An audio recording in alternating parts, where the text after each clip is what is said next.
from a humorous standpoint, my mom had a rich, wry sense of humor. I think it was when she was teaching me to read by looking at advertisements in a Good Housekeeping magazine. Remember, this was back in the middle of the 20s. And she pointed out to me that when she and my father were students at Phillips University, that he had taken a course in public speaking.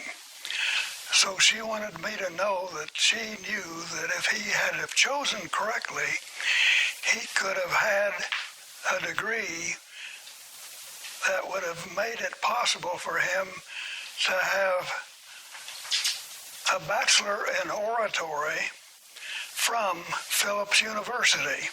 So he would be known as B.O. from PU. She delighted in teasing my father. They had a wonderful relationship, and of course that made my home life that much more memorable and pleasurable.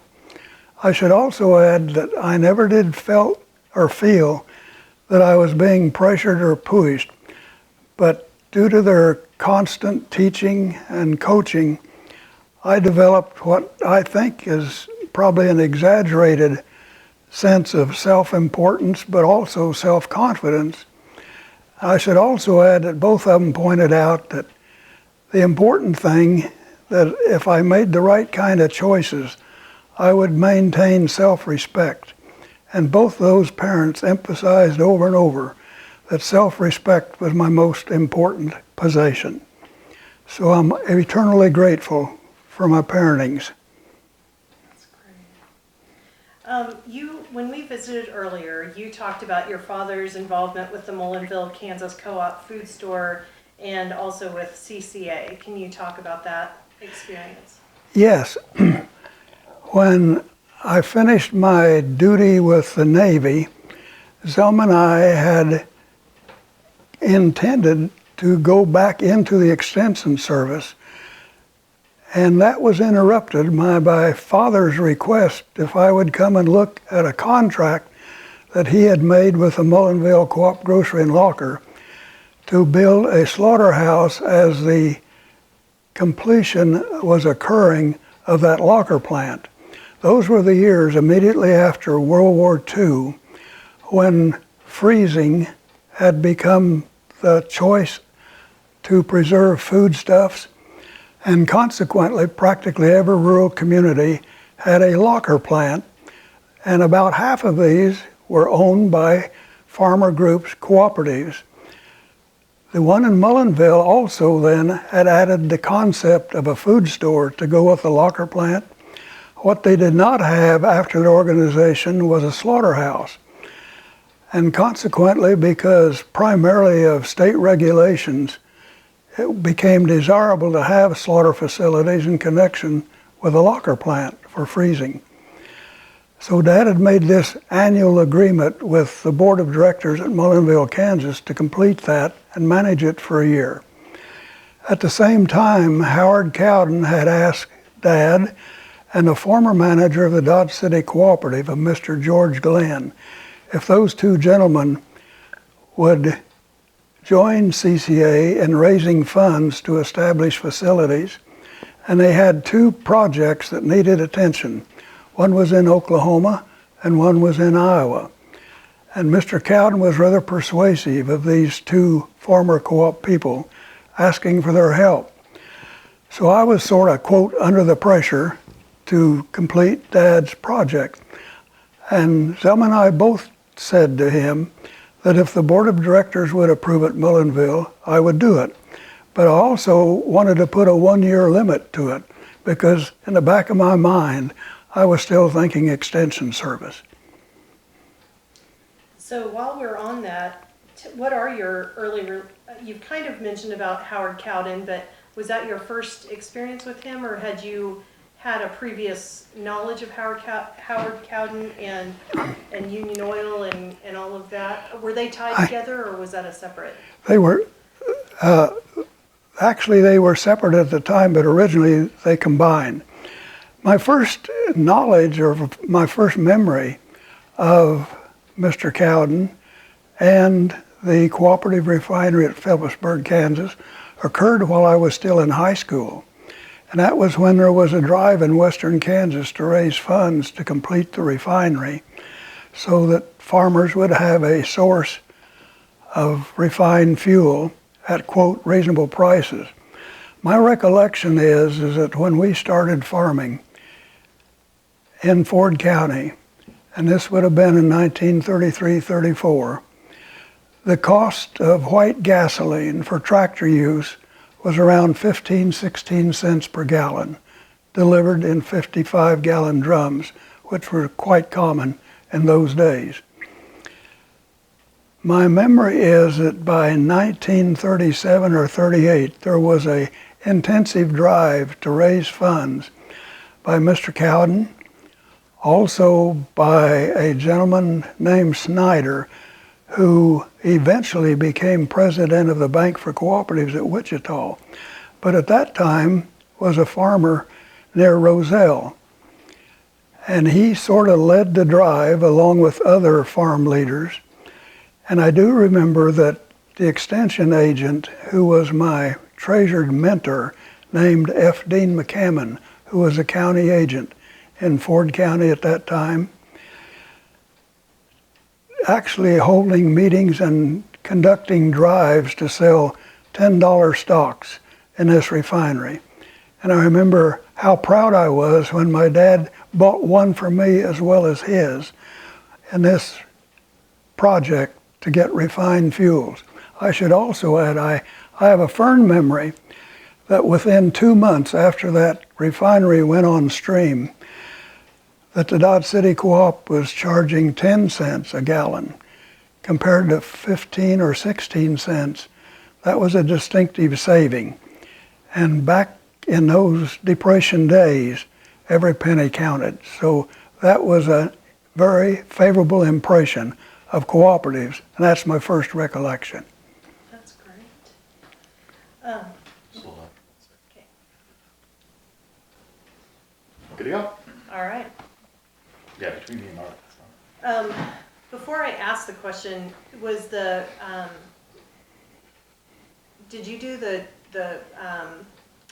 bachelor's program at Dodge City prior to doing the Navy? Or was that after you got back from the Navy?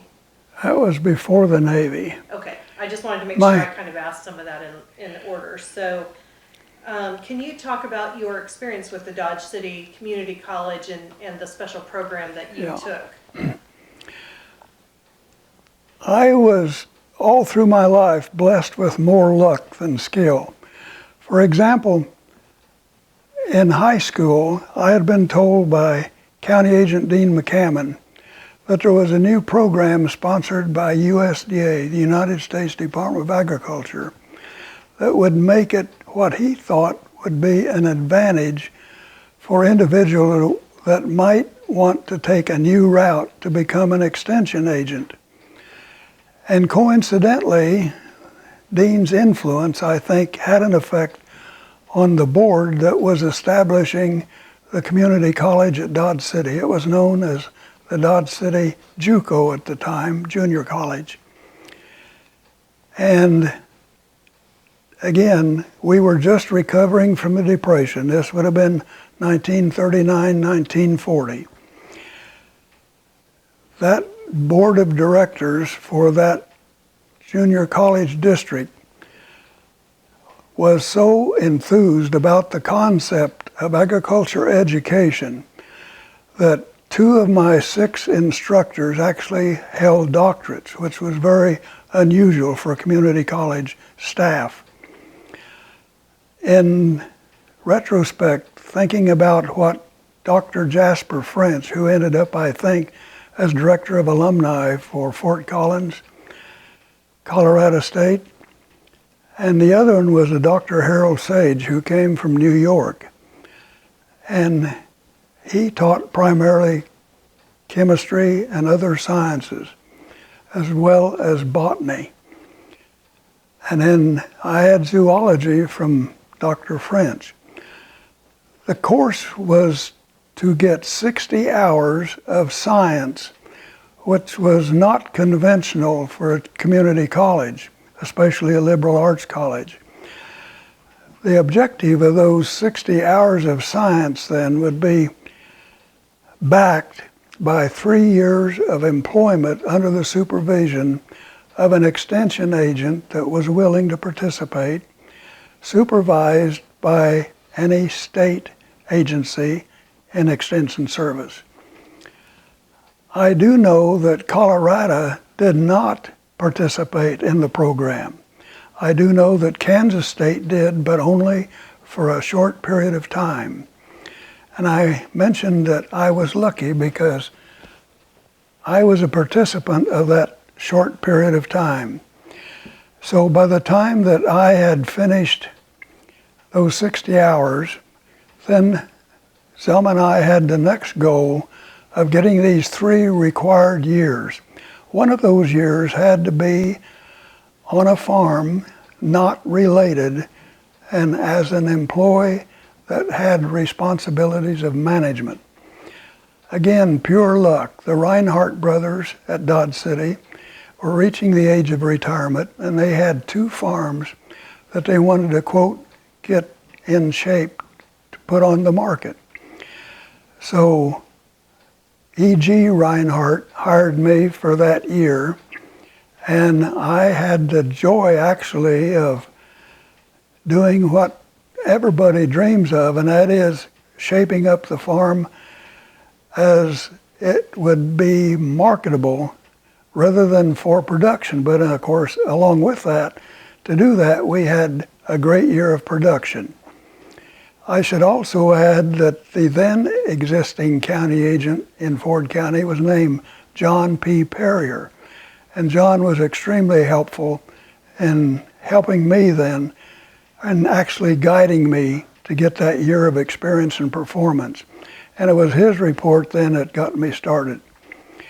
The other year I should mention was an employment that also proved quite valuable with the Champlin Refining Company. I had written Herb Champlin as a college student asking if there was a possibility of employment. What I learned later was that his sister was in the dairy business, particularly with some very classy Jersey cow producers that entitled him then to share in her glory, and that got him interested in agriculture as an industrial operating a refinery. My year with the Champlin Refinery gave me the advantage of spending a lot of hours in the laboratory for control of that refinery operation. And my knowledge then of hydrocarbons served me later in employment when I ended up as a field rep for the Dodge City Co-op, and we'll come back to that later, I presume. In the meantime then, I should also mention my third year was with Fairmont Foods in Dodge City, Kansas. Fairmont Foods, and by then we were involved getting actually not only for war, but in war. The Lend-Lease program had actually started the United States by upping production, helping with economic recovery before we were involved after Pearl Harbor. That was when I became involved with my third year at Fairmont Foods. So I learned about the processing of dairy, the processing of poultry, which that Dodge City plant was doing those years, in addition to wholesaling perishable groceries. At the same time, Fairmont's service was also accelerated by serving the air bases at Great Bend and Dodge City, which was also part of my responsibilities as a trainee in Fairmont Foods. So by the time I'd completed those 3, almost to the month, I had a phone call from Manhattan, Kansas, asking me if I would care to do an interview because they had received my USDA certification in lieu of a bachelor's. I never did reach the degree of a bachelor. I only had those 60 hours of community college science. But in addition to those 3 years, USDA had a program, and it was called certification. And that certification then made me, quote, eligible to become a county agent. And I should also add those early war years, because following the Depression, many farm kids had been involved with ROTC in a process of getting that degree, and consequently, an extension agent's tenure was rather short due to the draft. I experienced the same thing. I was county agent in Gray County, Cimarron, Kansas, for only 90 days.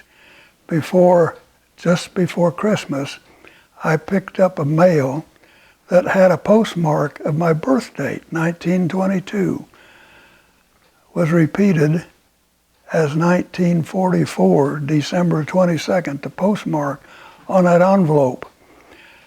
And when I got home and read it, I had my draft notice then to report. So that's why I ended up following my Navy experience. After my Navy experience was to go back then to help my wife, I should say, actually rebuild her parents' home for indoor plumbing, which had deteriorated over the war years. And after she and her three brothers and I accomplished that, then is when I got the invitation from my dad to come and fulfill his contract at Mullenville. I gave you a long way around to get through, No, but that's that's it. great. So you talked about a little bit with how you got into your mentor or influence of the county agent, and you had planned to serve an extension service, but then your path took a different route with the Navy and with your dad's commitment to Mullenville. So who were your role models as you entered the cooperative world? I would say the best role model I had was a manager of the Dodge City Cooperative. His name was Jimmy Dean. I think it was my senior year in high school.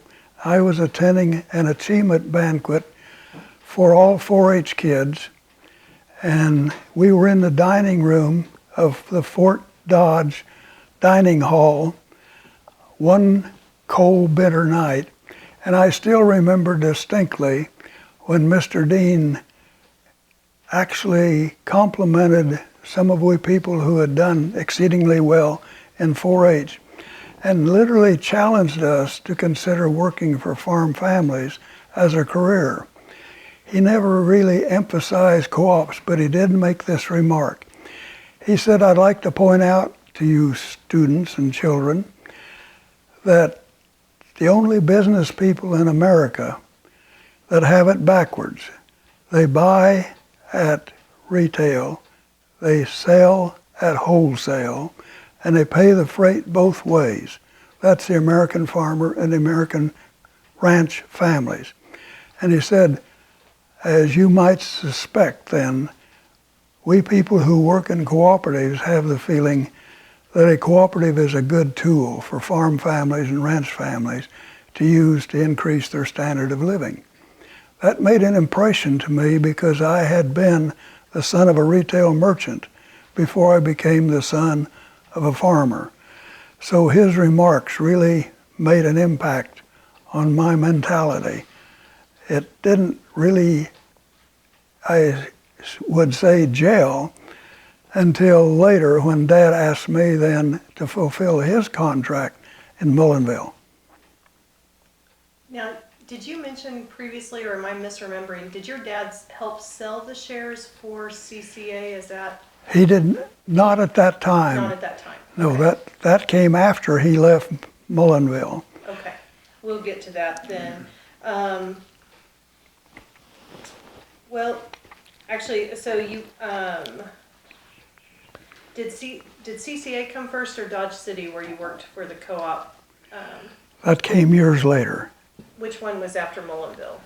The one after Mullenville was when I went to Pete's, Colorado Okay. as a manager. Would you talk about going into so you were at a food cooperative and then you went into a local Supply cooperative? co-op, yeah. Would you talk about that I- transition? I should also explain, while I was at Mullenville, was when the state of Kansas Attorney General, Mr. Edward Arnn, decided to file an ouster suit against CCA and Cooperative Refinery Association.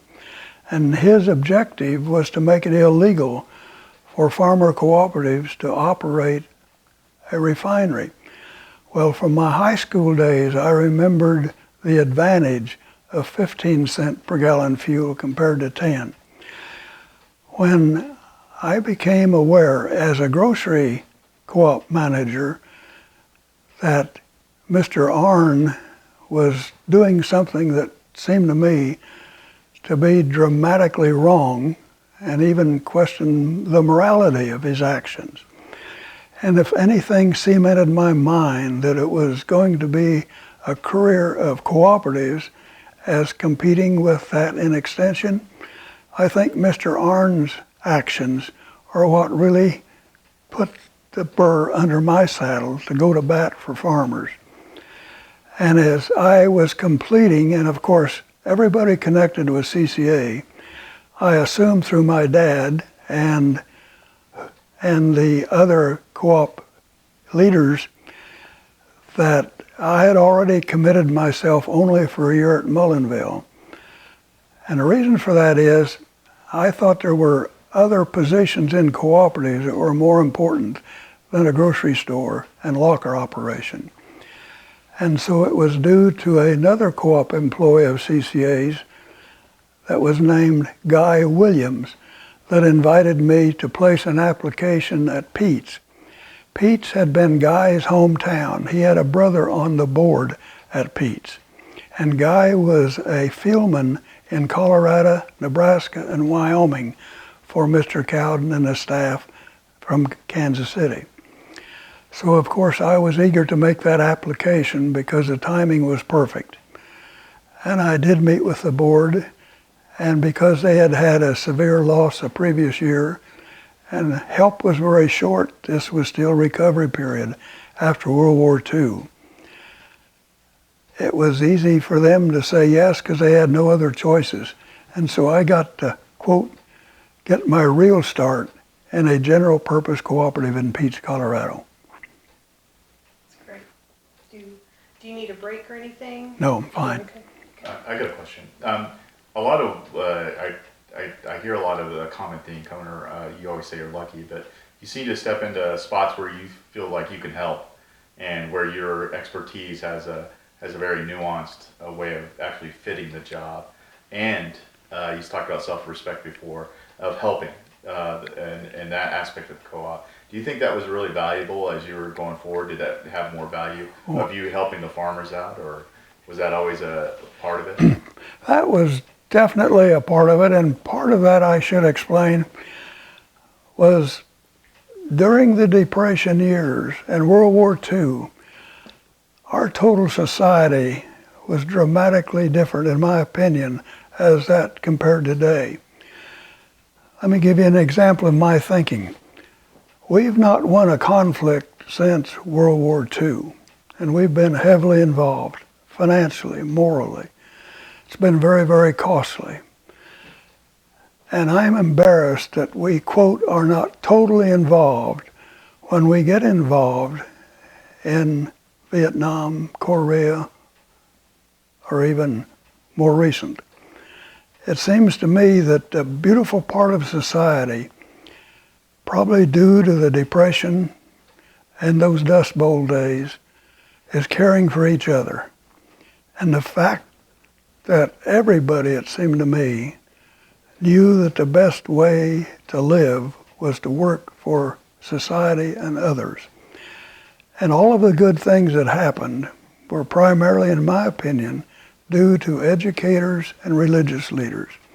I know we talk a lot about political help, and it seems to me that today society looks toward politicians for answers, which in my mind is dramatically wrong, because it is educators, religious leaders that really get the results. I can remember during those worst days of the Depression, and my memory is that WPA and related objects did a lot of good things, but they also had a lot of weaknesses. They were also quite costly. I think we spent approximately $1 billion, and I think the actual enrollment, for example, in WPA was about 8 million individuals. There were 120 individuals in the United States suffering, so the percentage of help by federal aid was pretty small. That school district, those churches in Dodge City, Ford County, did actually multiple times of assistance with minimum cost compared to our so-called federal relief programs. So my experience has taught me that too often we choose the wrong tools to get our answers. And that's why ever since Attorney General Arnn filed that ouster suit, I felt that it was my responsibility and opportunity to work for farmers to help them have a higher standard of living compared to the conventional ways that we think about government aids these days. Sounds like I'm preaching, I know, so I'll quit. Sorry, that was the journalist in me. I had to get Yeah, that. he had to get it. So, what happened, like, did cooperatives band together and challenge Mr. Arnn on his lawsuit? They certainly did. In fact, it was the cooperatives, I think, response to Mr. Arnn's suit that formed the establishment of the Kansas Co-op Council. And the purpose then was to, quote, get the facts out. I can remember when NTEA, National Tax Equality Association, ran full newspaper ads and produced paper bills, and those imitation paper co-op dollar bills would imply that anybody that participated in the co-op was evading taxes.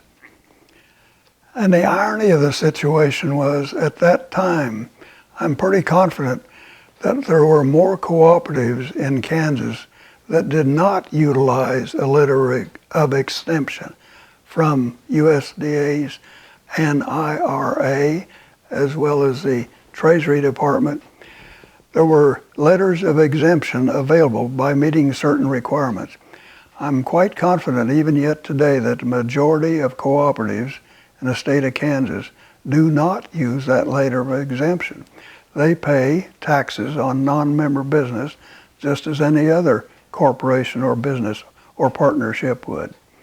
But money that is owned by the consumer shareholder, of course, he pays the taxes on rather than his cooperative, if we're talking about income taxes. So what happened with NTEA's attack on the co-op system?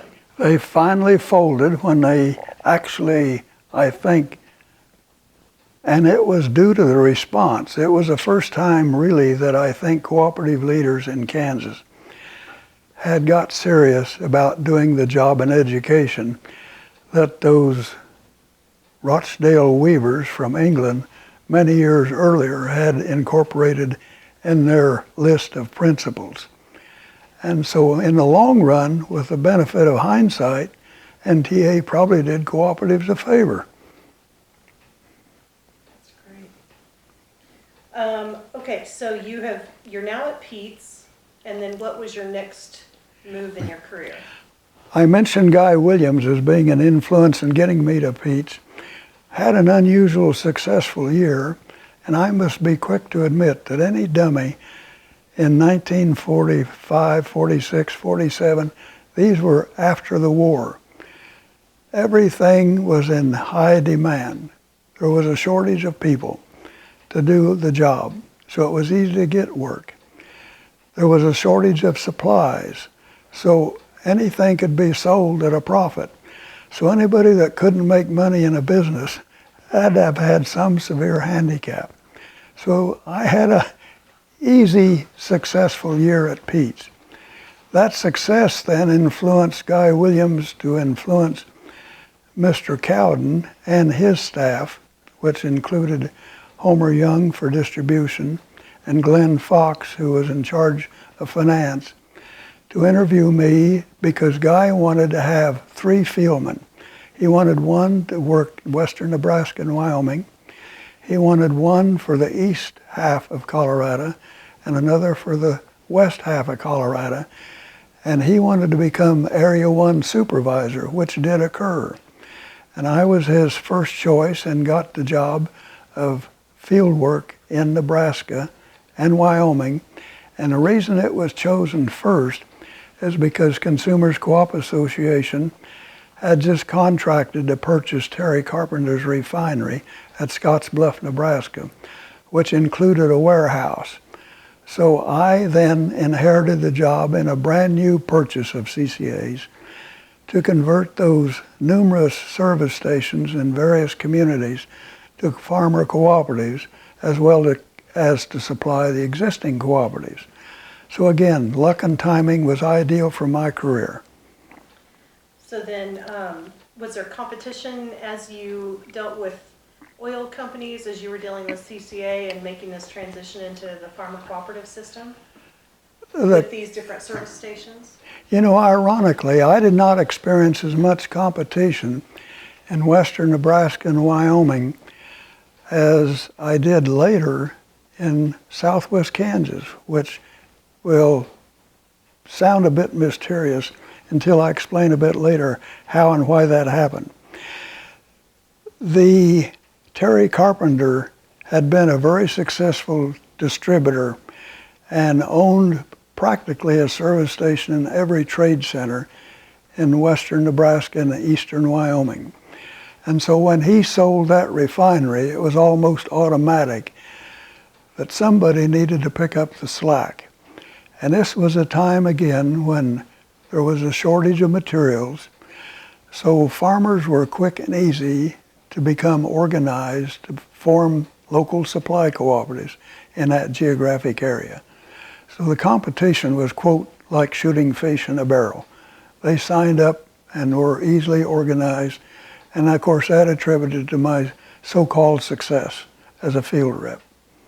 That's great. So then now you're in Nebraska and Wyoming and you've kind of made this transition for CCA. What was your next step? Did you stay with CCA then and move into a different role? I received a phone call from Guy Williams on my way traveling one Monday morning going east from Gering to Bridgeport, Nebraska. And Guy told me that I was going to receive a call from Homer Young in Kansas City, and Guy wanted me to know that if I didn't like the idea, I did not need to worry about saying no, that he would see that we would continue as we were in current relationships and jobs. Then he told me that the call would ask me to be moving back to Dodge City, which was my home country, but he didn't tell me why. Well, sure enough, an hour later at Bridgeport, I received a call from Homer. And Homer said, Rod, we want you to move back to Dodge City because the Dodge City Cooperative Exchange has just canceled its central feed mixing contract, subject to end July 1. And he said, we want you back because we need to correct this serious mistake that Dodge City's making. And I told him that I would need to talk with my wife first and I would get back to him within a day. And he said, well, we've got a week, but he said, I don't want this to drag more than a week. Well, at my next stop, which was at Ogallala, Nebraska, I had a phone call from my former mentor, Dean McCammon, who was head at that time of CCA's feed department. I should also mention that Dean's success, I think, was rather remarkable heading CCA's feed department because of two concepts.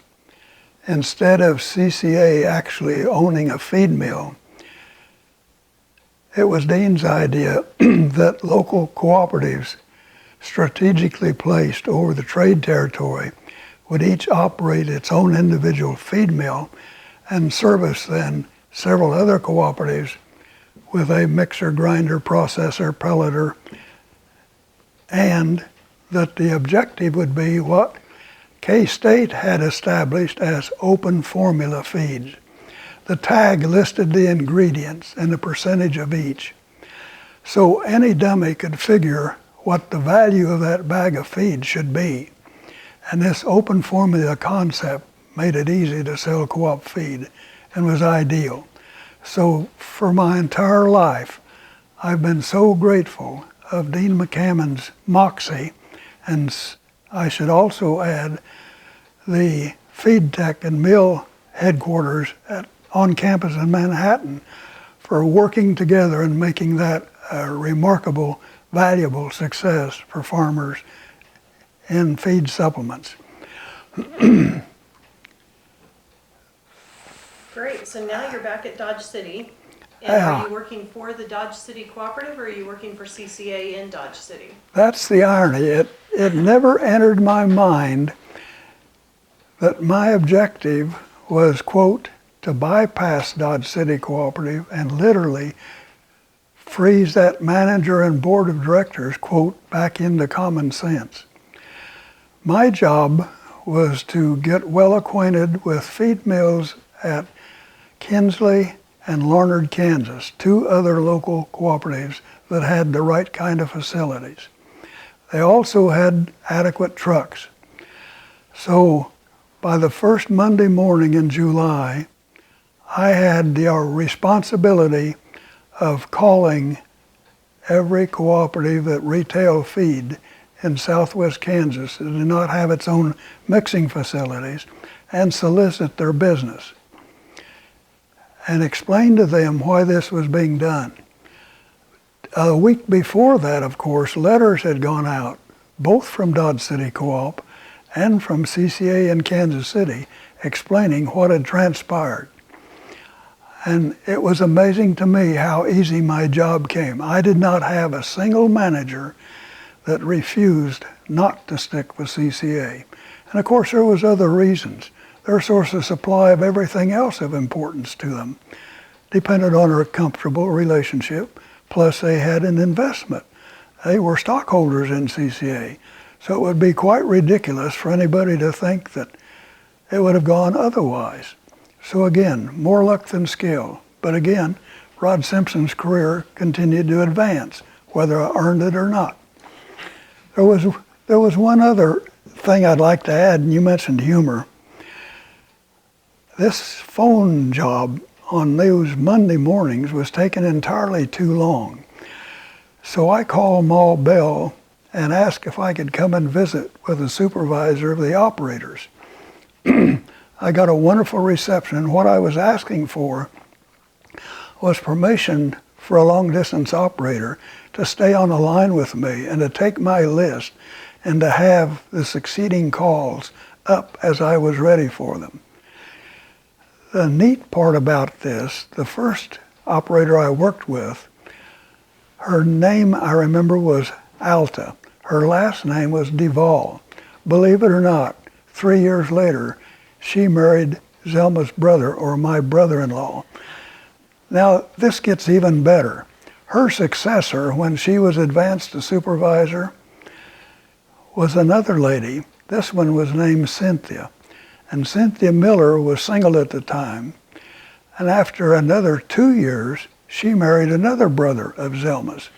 So I had worked with two sister-in-laws before I even knew actually what they were, who they were. And I had a great time then at their weddings. Unbelievable. That's a little side effect. And that would have been in the time when they were connecting. Actually, you had to call the operator to call long distance, so that's great. Exactly. So,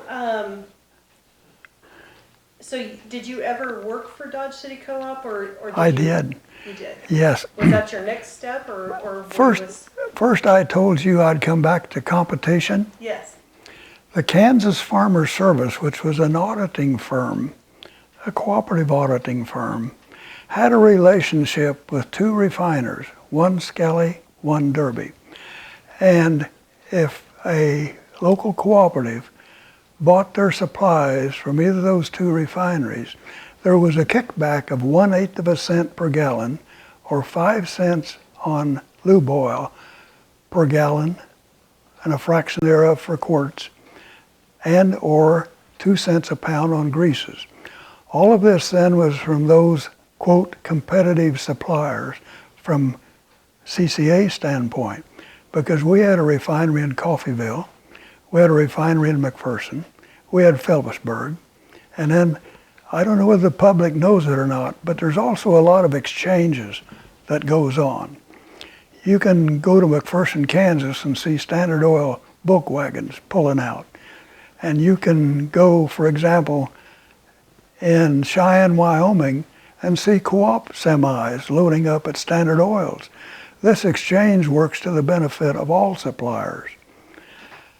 What I'm getting around to is, when I went back then to Dodge City for the feed department of CCA, I also then inherited the job of being fieldman in Southwest Kansas for CCA to replace a gentleman who was retiring. And by the way, his name was Lewis, and his son was Vernon Lewis. And Vernon and I actually then were the same age and worked together as fieldmen for CCA.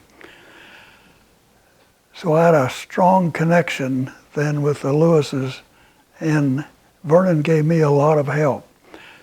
And then I was able to help him when I accidentally came in possession of a letter from from 3 refineries, 2 of which were on this competitors list, Skelly and Derby. The 3rd refinery was a bit of an embarrassment because that refinery letter was signed Joe Champlin.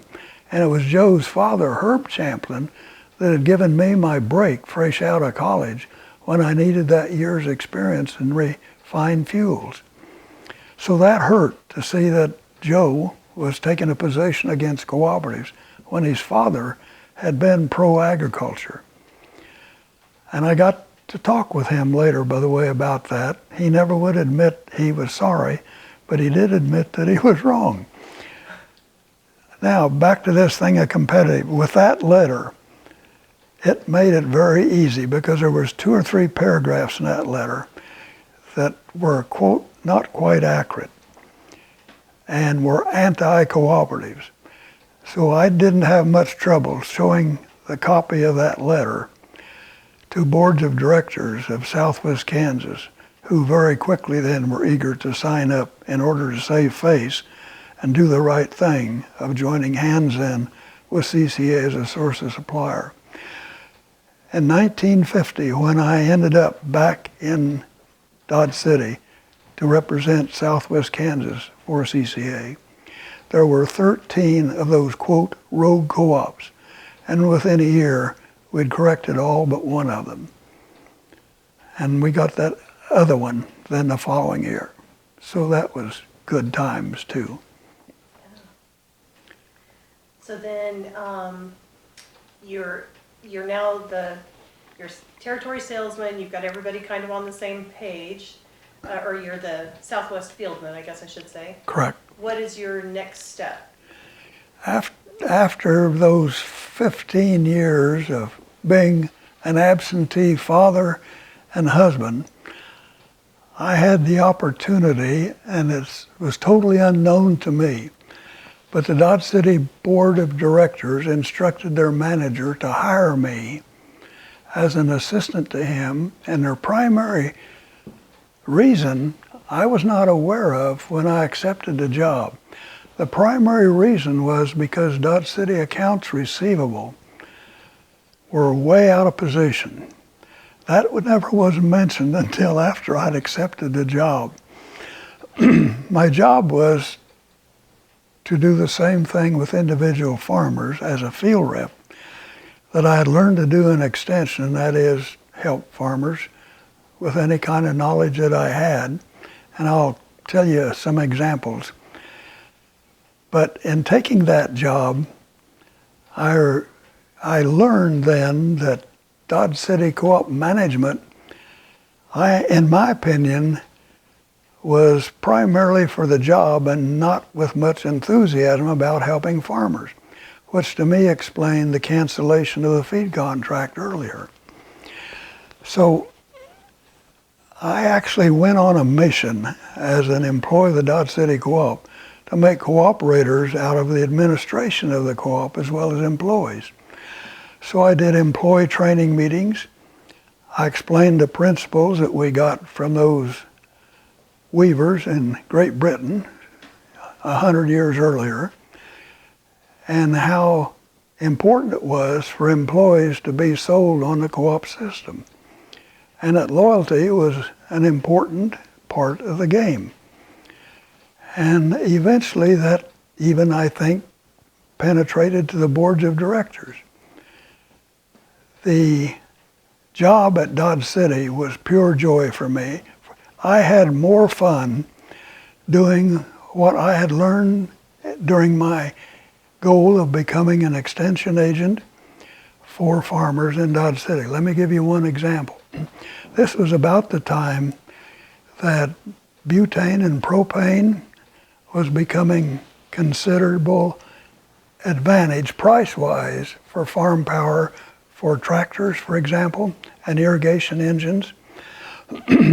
At the same time, diesel was also coming on stream. Well, what I had learned with the Champlin refinery in that laboratory years ago about the byproducts of combustion, what happened actually then and what needed to happen in the operation of an internal combustion engine was a real asset, because with a little tool that cost less than $100, it was called an exhaust gas analyzer. I could put that tool in the exhaust of a propane pump engine and set the air-fuel ratio. I could do the same thing with a diesel tractor, except with a diesel tractor, there was no way that I could adjust it, because that rack that determines the air-fuel ratio really is something you can't do like you can adjust a carburetor, for example, or a fuel exchanger. So the Dodge City Cooperative then bought a dynamometer that was adapted to use the power takeoff of a tractor. So we could set, with a mechanic's help, the air-fuel ratio of a diesel. This all was prompted when I heard a couple of reports from farmers who had had engine trouble that a mechanic said, "We think you ought to change oil." Well, this is when Coffeyville had developed the wax-free process of developing a lubricant by extracting a paraffin from the crude, and had actually a superior lubricants as a result of that. And that was because, again, of Dean McCammon's relationship with Quaker Oats back in feed, and the Quaker Oats scientists from their food processing plant had discovered that an oat, O-A-T, the grain, had a byproduct that was named furfural that would extract paraffins from crude oil through a process. So Tom Naudet, the engineer in lubrication for CCA, developed a highly superior lubricant, actually an entire inventory of lubricants from Coffeyville and Kansas City's lube oil plants. And actually at that time, CCA was offering a warranty. If anybody used co-op oil and had a failure, if it was due to lubrication, they would see that it was taken care of at no cost to the farmer. Well, of course, that put we field people in the forefront of action whenever there was an engine failure. Well, it was easier to identify the diesels, because when you would see a diesel tractor smoking, you knew that there was incomplete combustion. That incomplete combustion actually produces varnish, and that varnish will end up with stuck rings and loss of compression. So it's not hard to understand why mechanics were questioning the lubricants, but at the same time, the real problem, and we refrain from saying you shouldn't be changing oil, maybe you ought to change mechanics, but we never took that approach. We said, let us set that air-fuel ratio for you with the help of your mechanics. So I did meetings with steak suppers for mechanics in Dodge City. We explained with Tom Noday's help what was happening in those over-rich tractor mixes, air-fuel ratio mixes, because those tractors had been set, for example, at Moline, Illinois, elevation 600 or 700 feet, Dodge City's elevation 2,500 feet, less oxygen, incomplete combustion. So all we had to do was set the air-fuel ratios correctly, and everybody was a winner. So again, I had a great time then being the field rep for Dodge City Co-op, starting with those kinds of things. There were more. I helped our feed department by balancing rations because we could custom mix, depending on a farmer's roughage program, the supplement that he needed. So I used my old VOAG, Henry F. Morrison's Feed and Feeding book, and balanced rations all night long, many a weekday, so that the next day that Dodge City Co-op feed mill could custom mix for one of our 800 or 900 farm families the right kind of a mixture to supplement his feeding program. So again, I repeat, those 15 years as Dodge Co-op fieldman were an enriching experience. Great times. Excuse me. How are you doing? You doing okay? A glass of water now would help. Okay. Kathy, would you? Got my dad's colorblind. I memorized the numbers from the guy in front of me.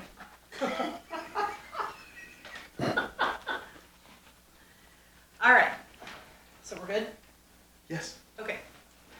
Now we're not. No. Okay. Good. Now we're good. All right. So you were at the Dodge City Cooperative Exchange for 15 years, Yes. and then what happened next in your career? Before I do that, may I back up and tell you one other thing that I think I've not mentioned that's of vital importance. I mentioned fuel efficiency with farm power and so forth. What I haven't mentioned is exceedingly visible. When you drive through western Kansas, there's two things that stand out, and that's those Catholic steeples of those beautiful churches. In addition to that, then those big white concrete elevators, most of which are farmer owned. And I take great pride in the fact that farmers were wise enough to combine cooperatively for the quality of the food that they produce by using those elevators and producing high quality hard red winter wheat. The Commodity Credit Corporation made it easy to build farm storage. There was the ever normal granary that utilized steel bins on farms, but much more efficient because for practically the same money per bushel, a group of farmers could put together 1 million, 2, 3, 4 million bushel capacity elevator. And then due to the extension services legwork and talking about what millers needed, and again, the facility on campus at K-State and the relationship with the baking industry gave Kansas a big advantage.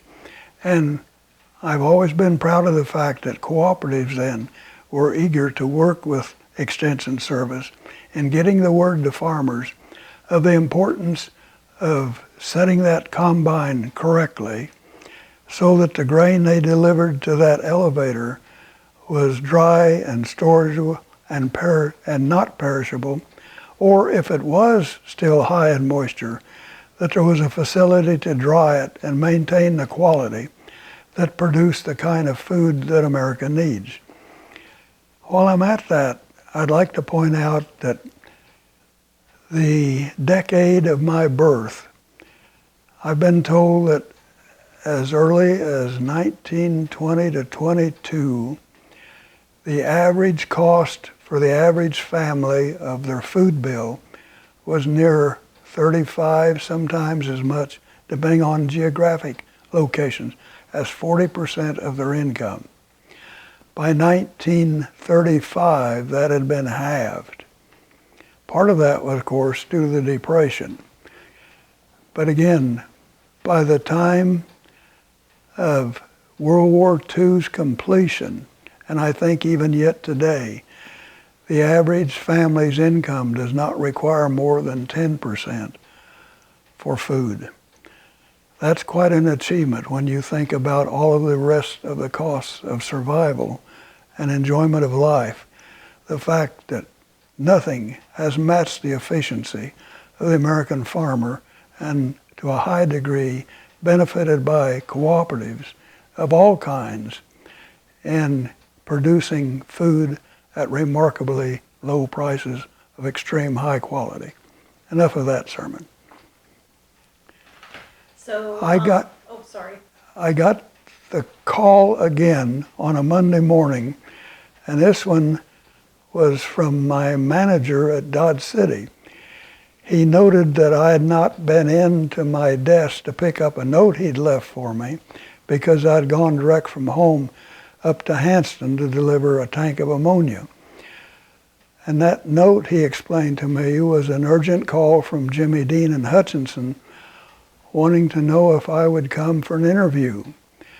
And Manager Gall at Dodge City made it clear that he didn't want to lose me, but at the same time, he didn't want to impede my progress.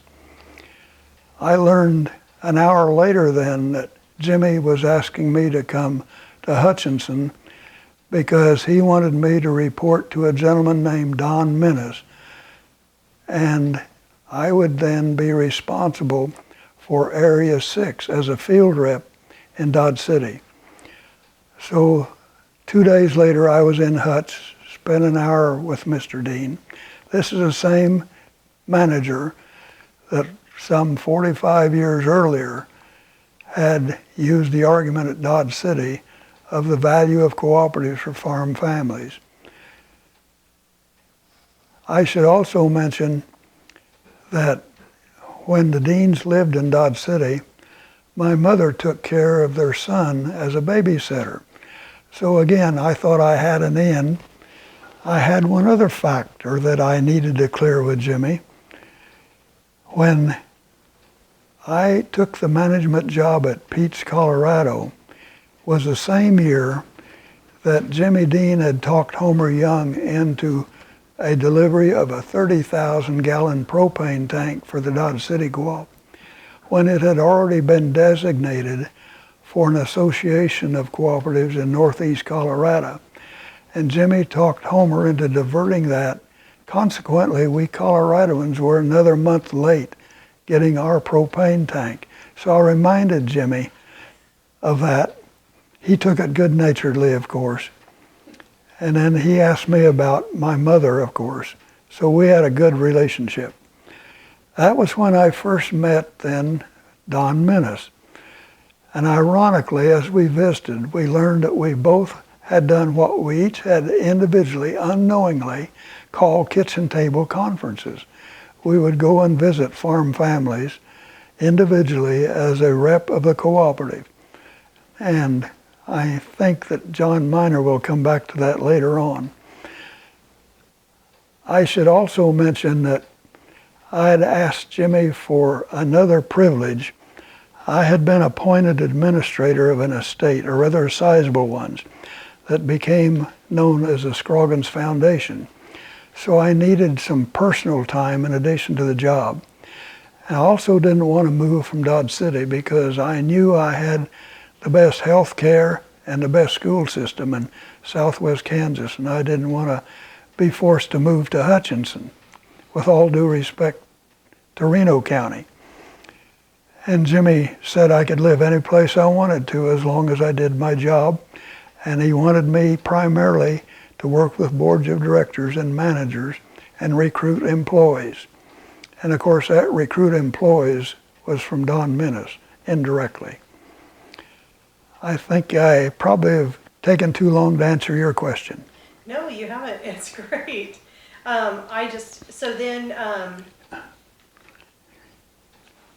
You're there at, what year was this when you went to Farm Marco? 1971. Okay, that was 1971. And so how long did you work for Farm Marco until they went into became part of farmland? That I did. Okay, and then did you go straight from working there to farmland, or did you have another point in your career that changed? Straight. Okay, all right. So I'm going to ask you kind of we'll come back to Farm Marco since we'll be talking a little bit about it with John, but you had a wide career with a lot of different cooperatives and cooperative growth and regional and local. What do you think was the reason? You've talked a little bit about it as far as lack of supply led to some cooperative expansion and growth, and the CCA taking the co-op or taking the individual service stations into cooperative stations, I guess to say. What do you think are the reasons for all these for all the cooperative growth that happened in your life career? I'm not asking that well. You're not. I'm really not. But what was your reasoning for? What do you see as the reason for cooperative growth during your career? There you go. Thank you. My reasoning for the success of farmers working together through cooperatives comes from the fact that when those farmers recognize their needs, they realize that, like a bundle of sticks having more strength than a single stick, that by working together they could answer their economic problems more successfully. I should also credit the fact of that success, again, back to education. I found it rather remarkable that USDA actually had a department to aid cooperatives, Farmer Cooperative Service, an agency under USDA, and headed during my early tenure by a gentleman named Joseph G. Knapp. It was national respectability and clout that I think also then made it easier for various state organizations. And I'm thinking of Kansas State, Oklahoma State, Nebraska, those land grant colleges with their ag economic help then actually went to bat for farmer groups with educational meetings and literature explaining how they could work together to achieve success. Some of the very best examples I've had no experience with, and I'm thinking about commodity groups. I worked closely with the Kansas Association of Wheat Growers during my career.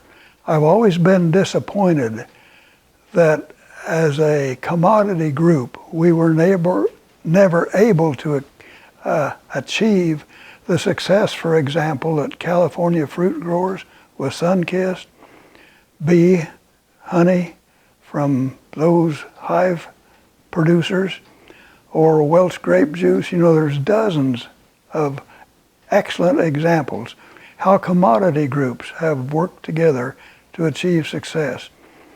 And again, I'd admit my disappointment in never getting, quote, wheat growers to really get successful. We almost got there, and I'm sure that Mr. Miner will mention ProMark as part of that project that did have some remarkable success. You talked about Joseph Knapp. You also might talk a little bit about Dr. Norman Whitehair and his influence.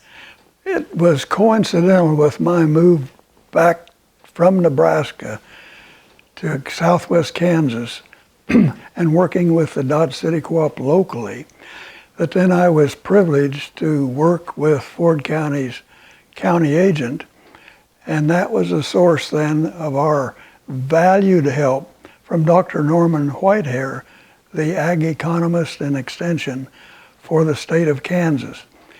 And I lost track of the number of meetings, but I'm sure that for 2 or 3 years in a row, Dr. Norman Whitehair did at least 4 or 5 meetings scattered over the state of Kansas, encouraging farmers to use cooperatives.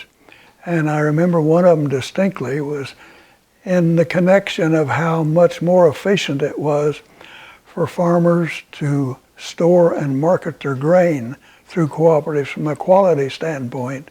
And again, that reflected back to the Department of Milling and Baking in K-State. So it, quote, all fit together beautifully. And we had wonderful help from the university as a result. That's great. All right. Can you think of anything I've missed to this point that? The only thing I think of, if you want to be more clear, in his actual years of transition to Pete's and. I think what I might have you, that's a good. We'll just do a timeline, I think, right?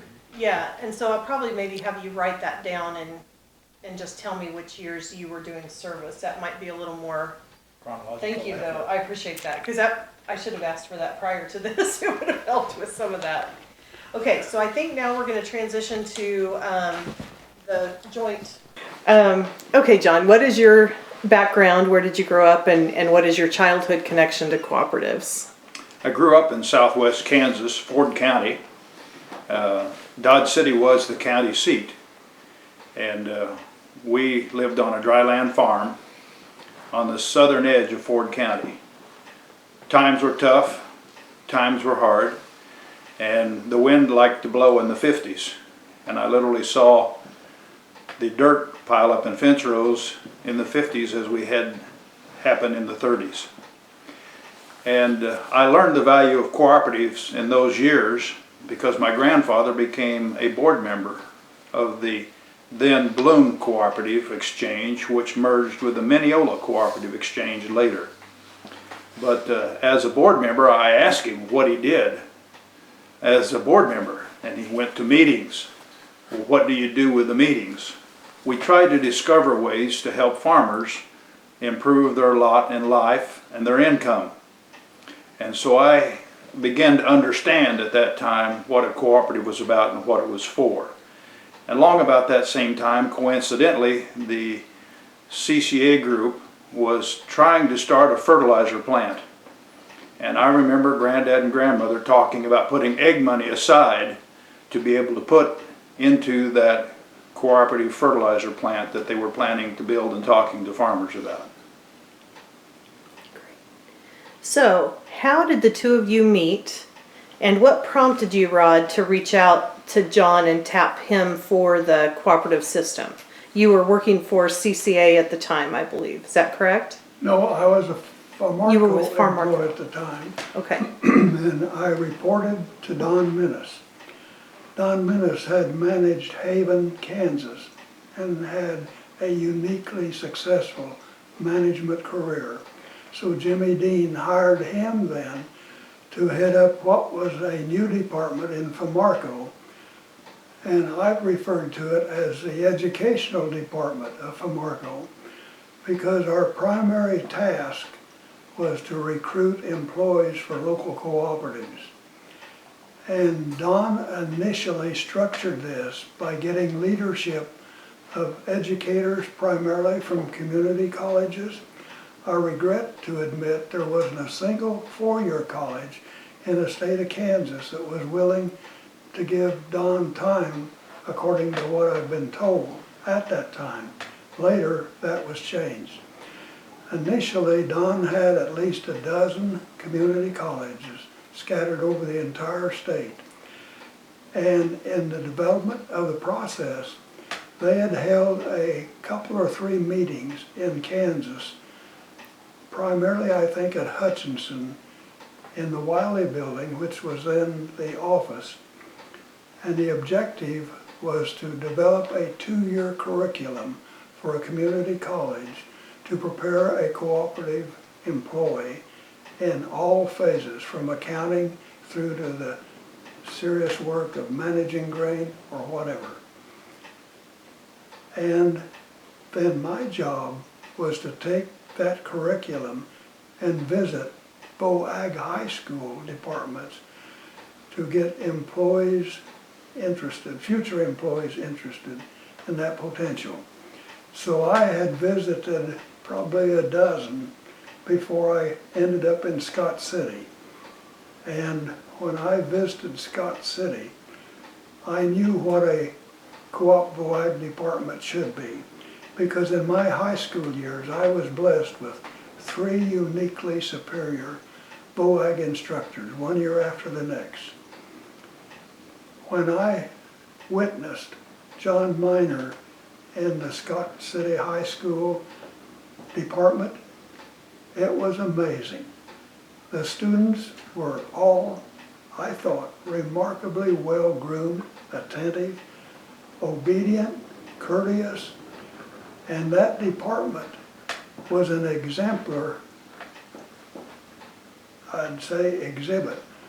And it was the first that I had seen that compared exceeding favorably with what I thought a VOAG department should be. So naturally I was attracted to John, and I think eventually suggested, with all due respect to his choice of careers as a VOAG instructor, he ought to seriously consider going to work for a Green Regional. And John, what was it like from your perspective for that same story? What was your experience? I was working late at the agriculture or vocational ag office where I was the instructor. And there came a knock on my door. And this was approximately about 6:15 p.m. Rod was the one who was knocking on the door. And he explained that he was in town for the local cooperative meeting, and he had a few minutes between his dinner hour and when the meeting would begin. Could he visit with me? And I said, certainly, come in. And he got around to telling me what he was thinking about in this Careers for Cooperative effort to recruit high school students.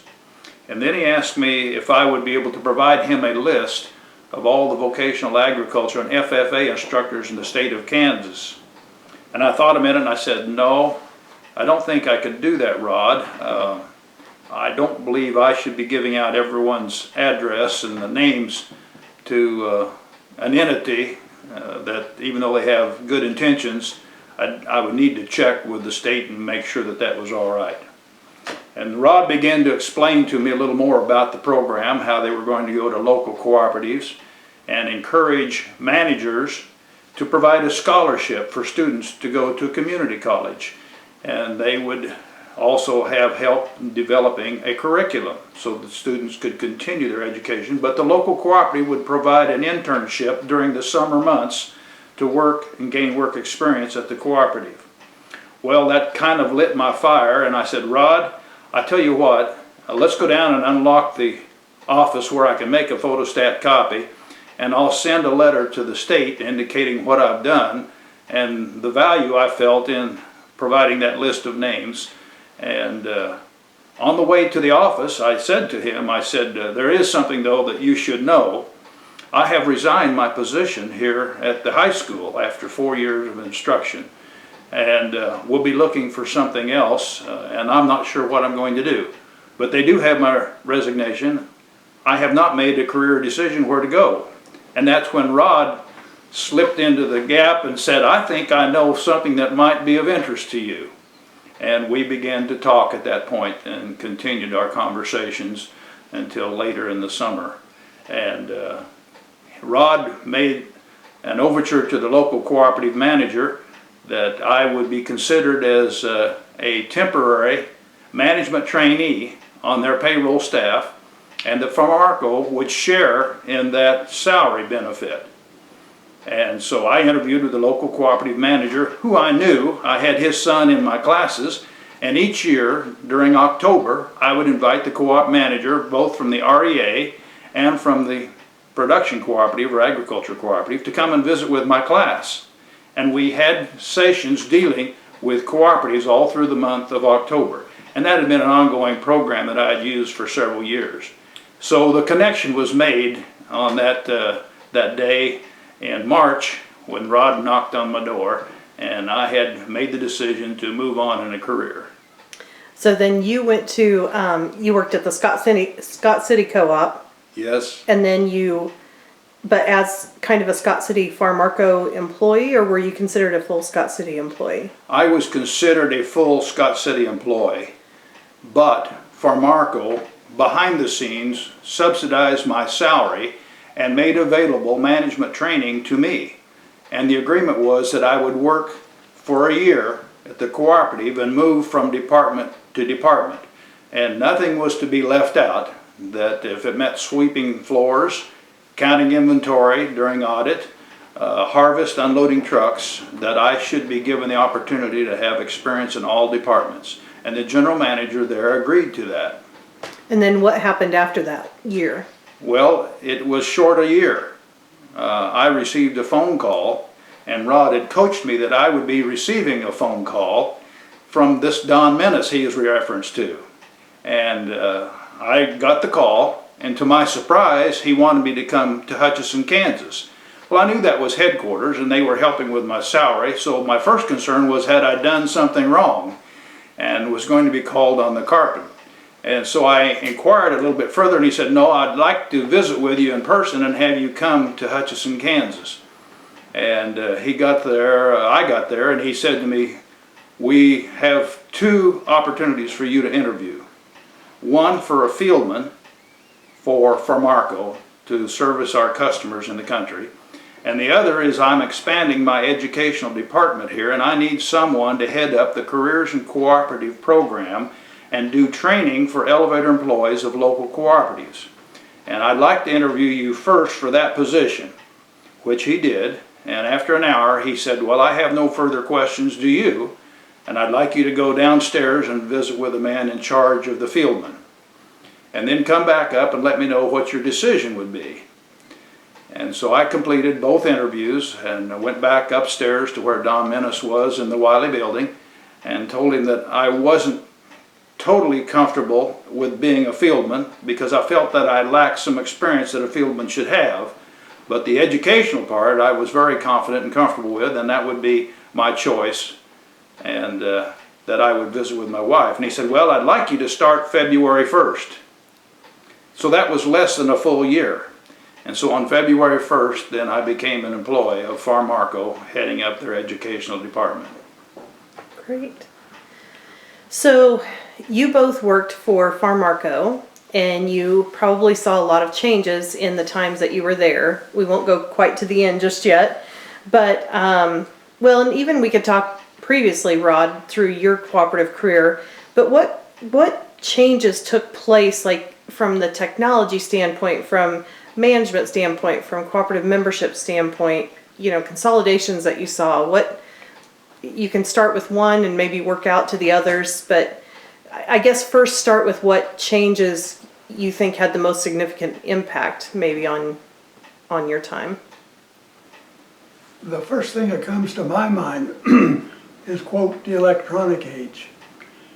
Farmarco had contracted with IBM and had a central accounting system established in the basement of the Farmarco building in Hutchinson that had dedicated lines to, I believe, John, 120 some local cooperatives. That service in accounting did a remarkable job in cementing relationships, exchanging information, and gave a real impetus to the regional co-op and its relationship with locals. I'd be quick to admit, I had even been discouraged by my good friend Dean McCammon from taking typing in high school. He said, women can do it cheaper and more efficient, so don't waste your time taking typing in high school. Well, with the VOAG curriculum, 3 years and only the senior year to do the electives, I didn't have it anyway. But I've always regretted the fact when the electronic age arrived that I couldn't even hunt and peck. But I did have two good recruits that had become proteges, and those two gentlemen then did my work in relationship with the locals that I was responsible for. That's great. What about you, John? I would agree with what Rod said, electronics. There's two things that happened in agriculture during my early years that became quite impressive and helped agriculture advance. One of them was electricity, and I remember the day electricity came to our farm. What day was that? Well, the date would have been somewhere along in 1949 and 1950. Okay. They laid the post and the REA came to town, or came to the farm. The other is hydraulics. The farmers and the use of hydraulics for equipment and plows and that sort of thing and drills. But with the electronics, as Rod has mentioned, the computer became such an efficient device and evolved more and more. But it let cooperatives connect to each other as well as to the regional cooperative. And so the regional underwrote the expense of the mainframe computer and shared that with outlying terminals on dedicated phone lines to allow them to provide a common platform for accounting purposes and taking care of inventory and the general ledger. So consequently, a manager and a bookkeeper did not have to spend quite as much time every day filing all the tickets, going through the tickets and entering them, correcting them, and that sort of thing. It was entered once into the computer electronically, and it became available to manipulate the data to make good management decisions. The second thing that I see happening to many cooperatives was that we were isolated in our own communities. And when we began to, with the help of Fieldman, to help them understand that the cooperative principle could reach beyond the local community, they had a greater appreciation for Formarco, that their wheat could be shipped to a regional facility, a grain elevator, and it could be blended in multiple ways to satisfy the requirements of wheat milling companies. And also the various grade factors that were involved could be handled and blended to meet a prescription, if you would, from a flour mill company. And as you told that story, they began to have greater appreciation for the regional cooperative and what they could do together. Of course, Kansas had always been a leader in working together, and that's the reason Formarco was there in Hutchinson and Farmland Industries was in Kansas City. That enterprise of understanding and working together for the betterment of the local cooperative, which also made better the farm family, was a prized possession in the state of Kansas. So, John, you refer to Rod as your mentor, and what would you say was the value that he brought to your work career? I mean, obviously he got you into the cooperative system, but what value then did he bring as you moved through your career?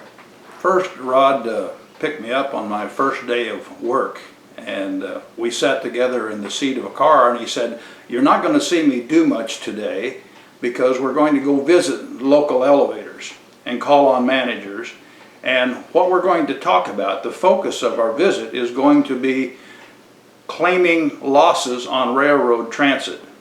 There was significant losses occurring on the weight of a rail car from origin to destination. So my job was to listen and watch. And I learned that Rod had a way of greeting every cooperative we went to. There was a welcoming exchange and an encouragement. They were so pleased and happy that Rod was there. And I thought, how can I emulate that? How can I make that happen and what I'm going to do? So that was the first thing. He established the reason for the call. You have a point that you're going to talk to them about, and you don't spend all day. You're not taking all their time, but just a few minutes. And then you move on with leaving knowledge and sharing with them how they can get a hold of you for further follow-up. So early on, he taught me some of those things. And of course, Rod was always a gentleman, and he was gracious with their time, and he realized that he needed to leave something for them to understand. So I learned those things from Rod, the manners that he displayed, how he greeted all of his clients and customers, and how he shared the cooperative story with whatever he was working with. And I accepted that as a path that I should follow in my following years as I worked for cooperatives. Great.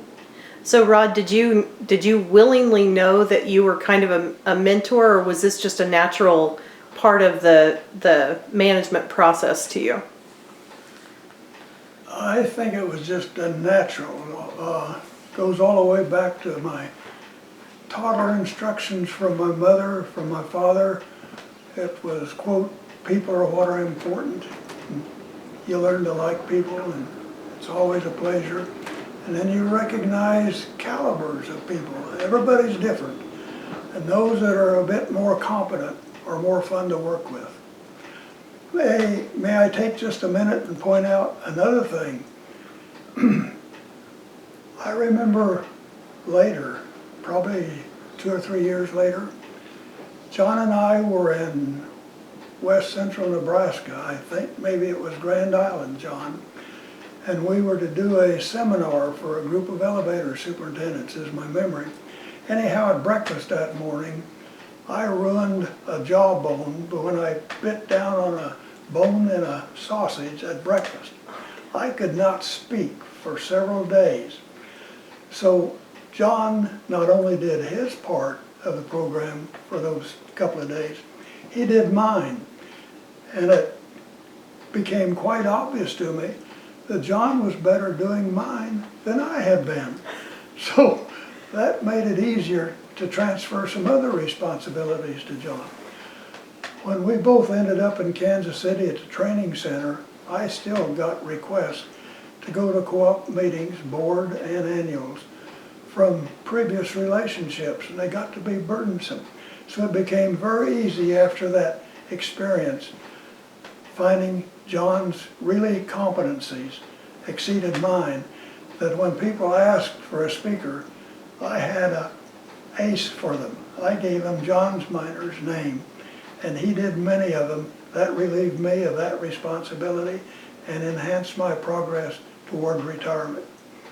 That's great. So you just referred to the Farmland Training Center, and we'll come back to that. But you're in Farmarco. You're out doing. Are you both fieldmen at this point, or are area managers? What is your role? Rod is a fieldman.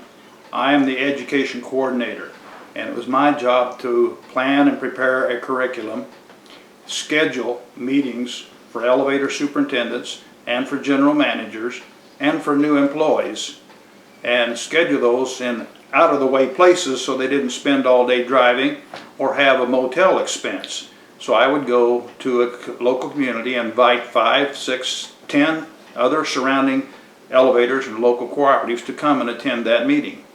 And we eventually transitioned from a courtesy training to a fee-based training. And that was another educational experience. You had to help managers understand that what you were providing had value, and that value translated to dollars. And as time went on, managers literally shut down their grain elevator and sent 3 or 4 employees simultaneously to the same training session. And that was a compliment to me, I believe, in our training center, and to Don Menace, our supervisor, who had enough foresight to think through all the value that training would have for the local employees. Just as an aside, Farmland Industries was known for its training programs. Yes. Were they doing those also at that time, or did that happen after the merger consolidation? No, both were doing training. Okay. But Farmland knew very little about grain and elevator operations. And they, through an agreement with us, unwritten agreement, was you guys at Farmarco do the grain training, and we'll do the product training for all of our other products: fertilizer, ag chemicals, petroleum, tires, batteries and accessories, and feed. And so Farmland had developed their training around those core values and those basic products. And Farmarco, then being a regional in a separate community of Hutchinson, Kansas, did the training for grain and elevator facilities, safety. Okay. We used the extension, Bob Sheff. I don't know if you remember Robert Sheff or not, but he was in feed milling and science. And he and I developed a relationship because safety was one of my concerns that I wanted to impart to elevator employees. Don't be afraid of your facilities, but respect them. And understand that maintenance has a high priority and cleanliness of your facility has a high priority. And then I would invite Bob Sheff in to make an hour-and-a-half presentation, and he brought along a little box that he would show and demonstrate what a grain dust explosion was. And that made an impression upon people. when that little demonstration exploded in front of them, they saw what a bad bearing, failure to lubricate, or a spark of some sort could cause in a grain elevator. That made an impression that they understood they should do a better job. Just one quick other follow-up.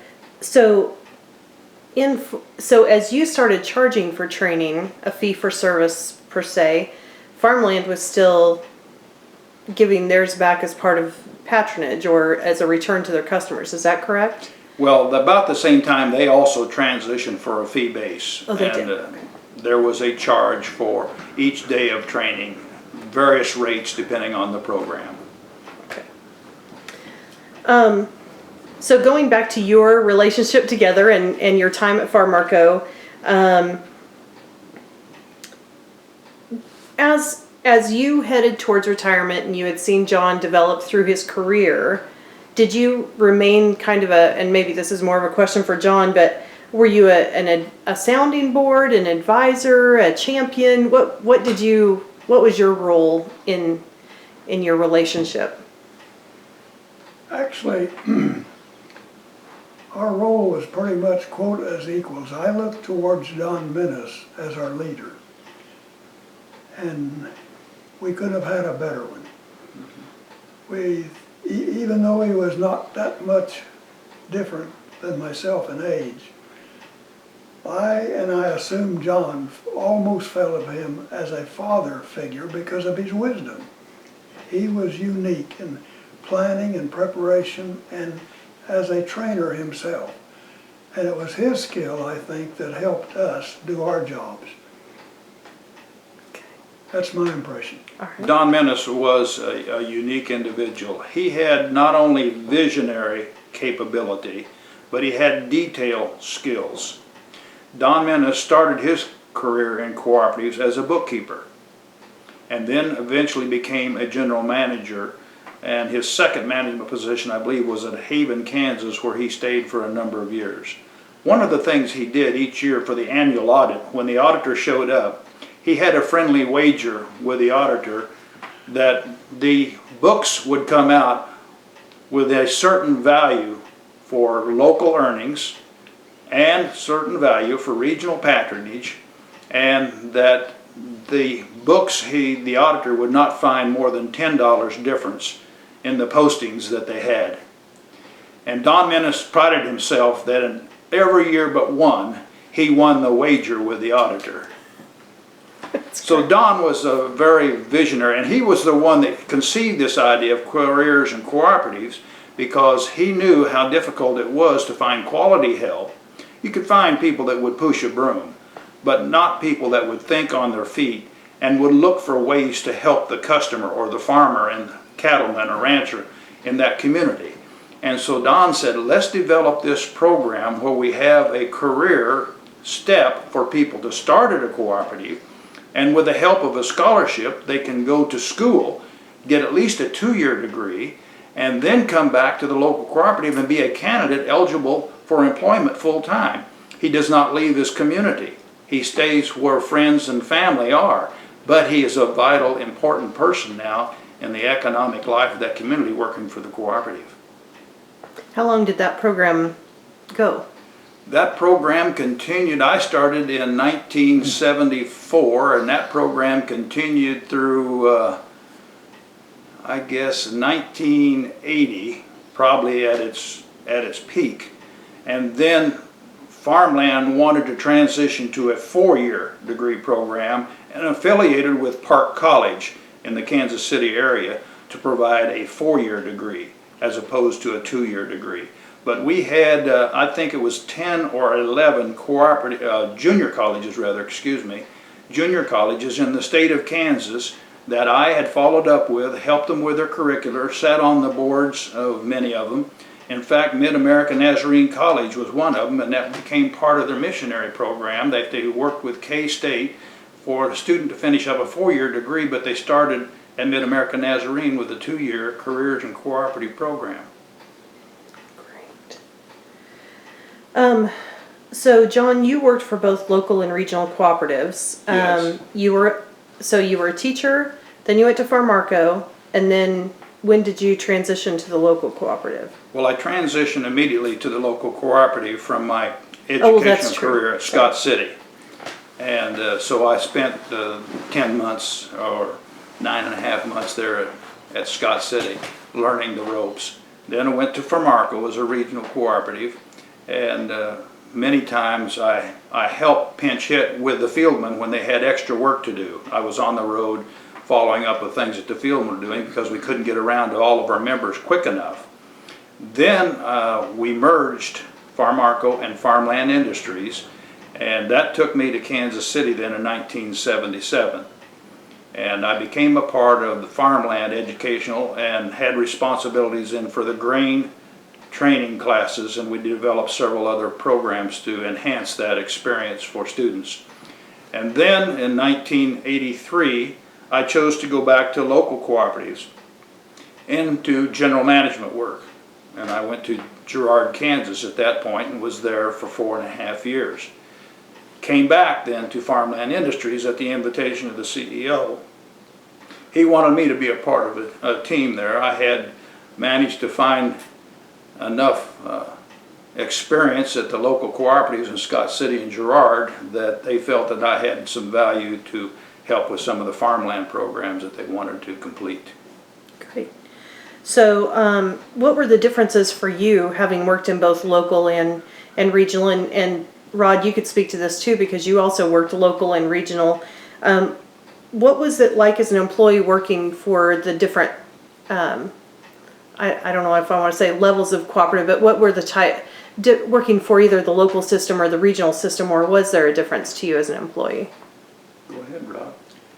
My experiences were in two areas. When I was working with a local cooperative as a field rep and keeping accounts receivable in line, my job was strictly farmer contact and farm families.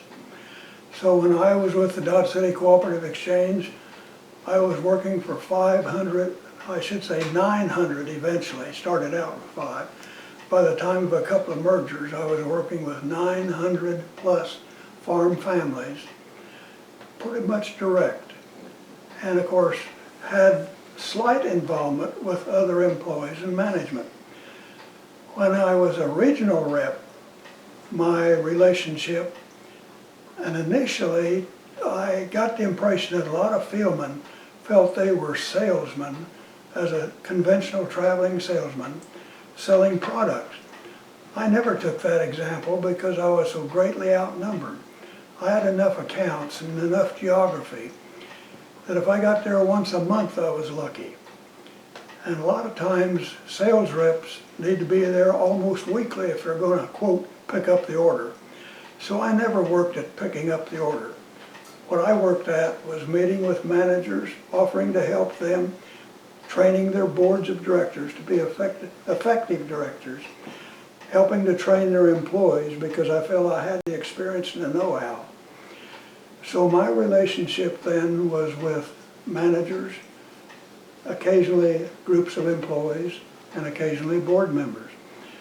And again, I was, quote, selling, but not commodities. I handled commodities. I took orders occasionally, in fact, quite often. But my primary objective was selling the co-op system, the idea. What about you, John? As a local cooperative employee, I found that service was probably the primary thing that I focused on. Two experiences come to my mind, and price was the second thing, but service to that local farmer and his family. While at Scott City, we came into a anhydrous ammonia shortage, and everyone wanted more anhydrous than what we were able to allocate to them. And so I spent some long hours filling tanks and delivering them to farmers, making sure they got the anhydrous as quickly as they could from us and in the quantity that they needed. The second experience that was service, while I was working at the service station, I literally, in those days, pumped fuel for them, and I thought it was appropriate that I wash windshields and then point out to them that their fan belt was cracked when I checked the oil, or that their wiper blades on their pickup truck was failing, or that there was a soft tire on the left rear of his vehicle that he hadn't noticed. And I had more than one farmer said, "I didn't know you washed windshields here." I said, "Well, I don't know if they do or not, but I do. And it's about time for an oil change. Could we do that for you? And I noticed that your tire might need repair. You don't want to get out on the farm with it soft, and we'd get a tire repair." Add-on sales. But the farmer saw that as a service, that I was looking out after him, taking care of his needs, and that brings him back. And it takes priority then in their mind's eye over price. Because sometimes you were not able to deal in the quantity that your price was the lowest, but you were certainly competitive. And along with constant, consistent education that Rod and I have talked about as one of the cooperative principles, then selling your products so that you weren't the highest, you weren't the lowest, but you were competitive. And the advantage of the cooperative was, as owners, when you finished the year, if you had made too much money, you gave it back to the owners. And you had several ways to give back to them. Sometimes it was in a check, and they appreciated that. So service, as well as quality of products, was utmost in my mind working for the local. The other thing that the local I felt that I had as an employee, I had the general manager who was my immediate boss, and I tried to take care of his needs as well because he determined whether I continued employment or not.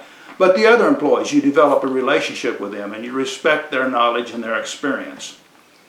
And you had the board of directors. So when I became a general manager, I found myself having 3 bosses. I had, as a general manager, the local board of directors, farmers in that community. I had employees that I needed to have help me get the job done. And I had all the farm families in the community that had their own unique special needs. So that was rather unique and a tough spot to be in sometimes because you had to balance all 3 of those needs. While in a regional, you had the local cooperative who owned and supported the regional. You had their needs to take care of.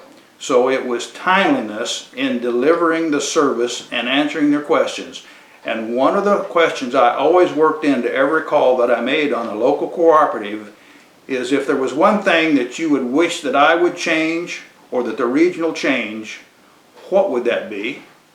Sometimes it caught them by surprise, but usually they were able to come up with an answer very quickly. And that was a message that I sent back to my management then in the regional cooperative. How do we make life easier for that local cooperative? How do we improve our service to them? How do we make products available in a more timely manner? So the regional was even more focused on service to the local cooperative than what I had found as a local employee. But there's a lot of overlap in both. Service becomes number one in my opinion.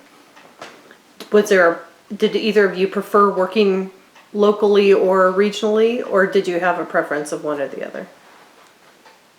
Actually, I enjoyed both, but the personal satisfaction was when I was working as a field rep for the Dodge City Co-op directly with farm families. John? I enjoyed local cooperative work, but I was in general management during the 80s. And if you do not recall what the 80s were, that was the most difficult time since the 30s that farm communities had. And when I went to the cooperative, I experienced accounts receivable that were in arrears as far as 3.5 years. And I experienced a price situation in which farmers felt that they had to have more credit. And it was tough, I must confess. But I still enjoyed it because I was the focal point for visions. What can we do to make this cooperative better for you folks in this community? But then I had to put that into a understanding with my board of directors that they would adopt it. And sometimes that took several months. And I would have to then educate the community and the members why and how we were going to move in that direction with a service or a product area. And I had several experiences along that way that took multiple months to transition everyone's thinking. I enjoyed probably more the regional experience because I learned so much from each co-op manager that I called on. just listening and understanding, and I could empathize with their position because I had been a general manager in a local cooperative. So my second tenure with Farmland Industries became much more valuable to me, and I got to interchange with many brilliant men and women in office situations and general manager positions in local cooperatives. So I think I would say I probably enjoyed the regional work a little more in my educational experience and my field work. Okay. Do you mind if I do one? Nope. I noticed that in broader overterms, you guys use your competencies and your passion to find solutions wherever you're working.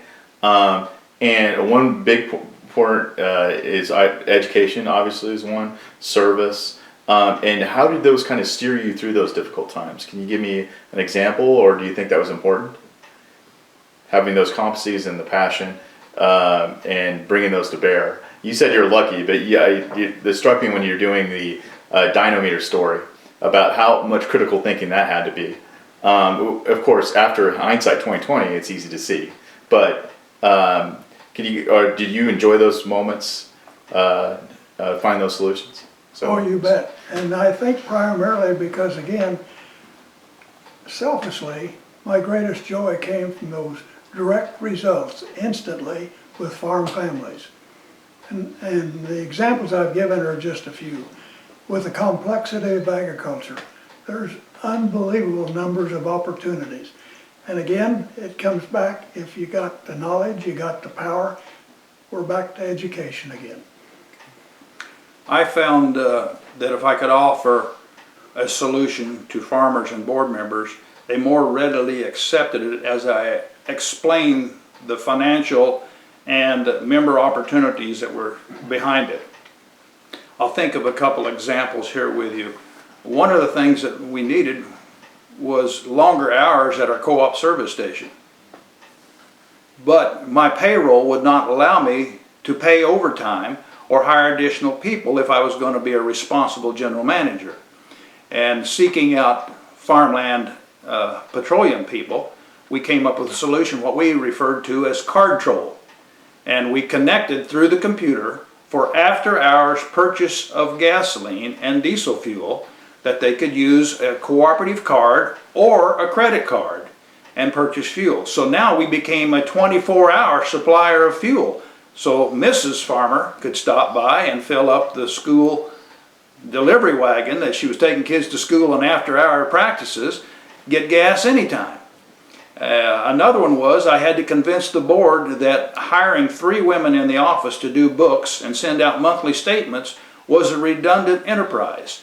And the board could not for themselves understand how I could spend $46,000 for a computer system and I was ever going to pay for that.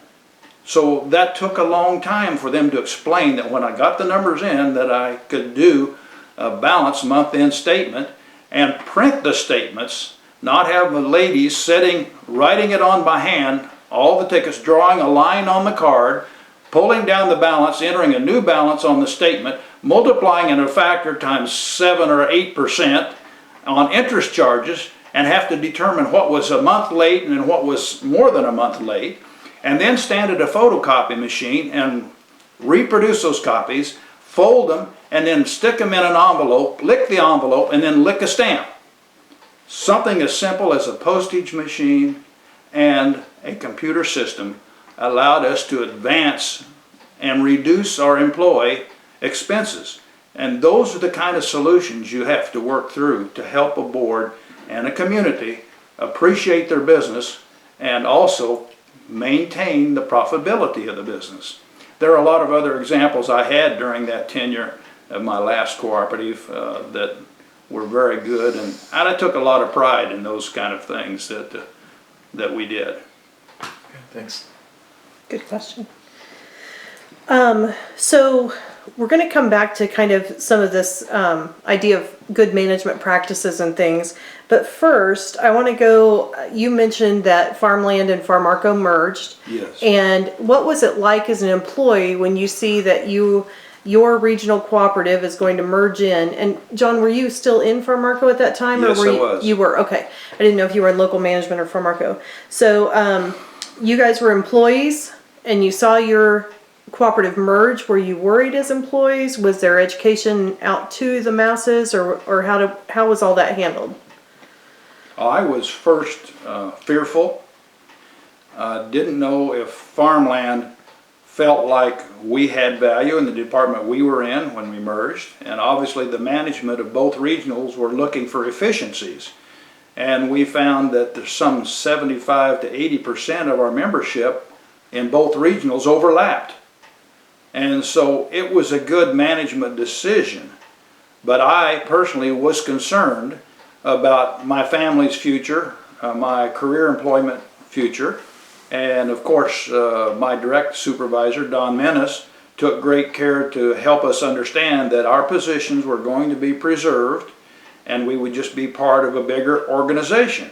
And that larger organization had more opportunities for us career-wise than what we did have in Hutchinson, Kansas. But Hutchinson was a small community. I grew up in a very rural area, and I appreciated small communities, and that's where I wanted to stay. And I enjoyed knowing all the employees in Farmarco.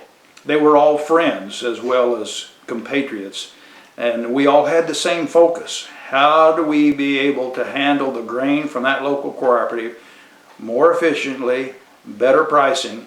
And in those days we developed a program that Rod once referred to earlier as ProMark.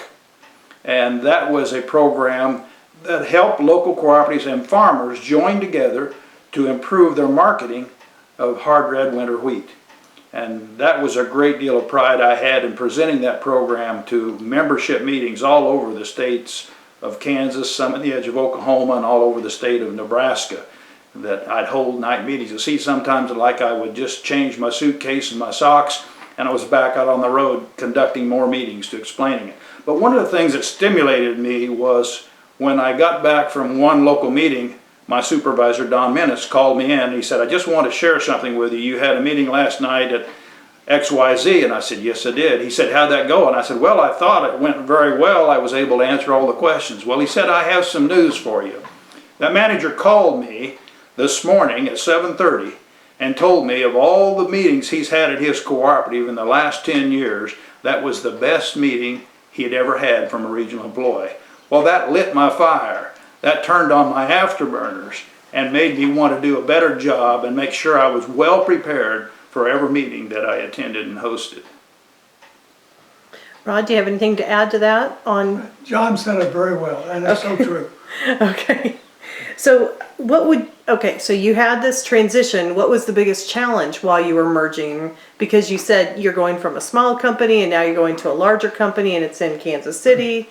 Were you expected to move to Kansas City at that time? What were your challenges? Yes, we were expected to move. In fact, I approached my supervisor, Don Menace, and said, is there a way that I can remain here in Hutchinson, Kansas and do the job? He said, well, there is a way that you can remain in Hutchinson, Kansas, but you won't be working for Farmarco or Farmland Industries. I said, I think I understand that very well. And so we were expected to relocate.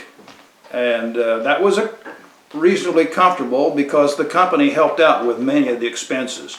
But there's still the transition of your children in school and your wife meeting, making new friends, finding a new church home. And now you're dealing and looking at 1,000+ employees in the face, plus all the fieldmen. And there was just a lot more that you had to do to make sure you fit in. So not only were we accepted as the grain company coming to town, we were strangers in the eyes of our fellow employees at the Farmland Training Center. But they did their best to accept us and understand what we were about, and we held a couple of coffee table discussions of what our classes were and why we held them and what the curriculum was that we were presenting. And we also talked about the Careers and Cooperative program because we wanted that to continue. What about you, Rod? Was it a similar situation or did you have different challenges? My situation was different because my superiors knew that I never intended to leave Dodge City and I was looking toward retirement. And it was quite a surprise when Don Menace and Tom Stevenin invited me to do what I described as my last 3 years at the training center because I'd not planned for it. But I don't even know that John knows this. Jimmy Dean favored me one time by giving me a week of extra training in Kansas City on the plaza with the American Management Institute. My teacher and resource person, and this was before he was a farmland employee, but I was a FAMARCO employee, and the presenter that entertained us and educated us for a solid week was a gentleman named Tom Steven. Years later then, I got this phone call from Don Minnis asking me if I would meet with Tom Steven at Farmlands Training Center. And of course, they offered me the job to join John and also Don for my last 3 years. So it was fun to do, and we did move to Kansas City, but only as a renter because we'd already bought our retirement home in Colorado Springs. Great. Don and I sat around the desk and we were needing another employee to do some of the training that we were doing because we were expanding into marketing of grain products, hedging, and keeping records and tying it back to your financial position. And as we talked about growing our department and expanding, we looked at what resources we could capture. And I threw the name of Rod Simpson out on the table. And Don Minnis said, well, he's not going to leave Dodge City. That's been kind of a standard. And I said, well, look where his family is. And I think if we can match or come close to matching his salary, that we could encourage him to reconsider. Don said, well, let me think about that for a week. And he called me in the very next morning and he said, I've thought about it for a week. It was overnight. He said, I like your idea. Let's give it a try. He said, I don't know if we can convince the guy to come or not. And he said, I have no idea if we can match his salary. And I said, Don, that is up to you. That's out of my pay grade. You'll have to make that decision. But I said, I'd love to have Rod to work with here at the training center again on grain training programs. The rest is history, and Rod can tell you how that evolved. But I remember that discussion as if it were yesterday. How can we convince Rod to consider Kansas City? And apparently it wasn't that hard. It worked well. Good. Would you like a drink or anything before we go further? Okay, we're getting close. Appreciate it. Okay. So, John, you stayed then. Rod, you retired after 3 years.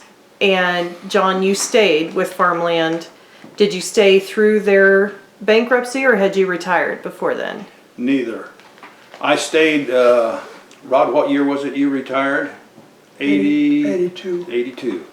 And I stayed through the early part of 83. And in May of 83, I transitioned back to a local cooperative to manage and was there for 4.5, almost 5 years at that local cooperative.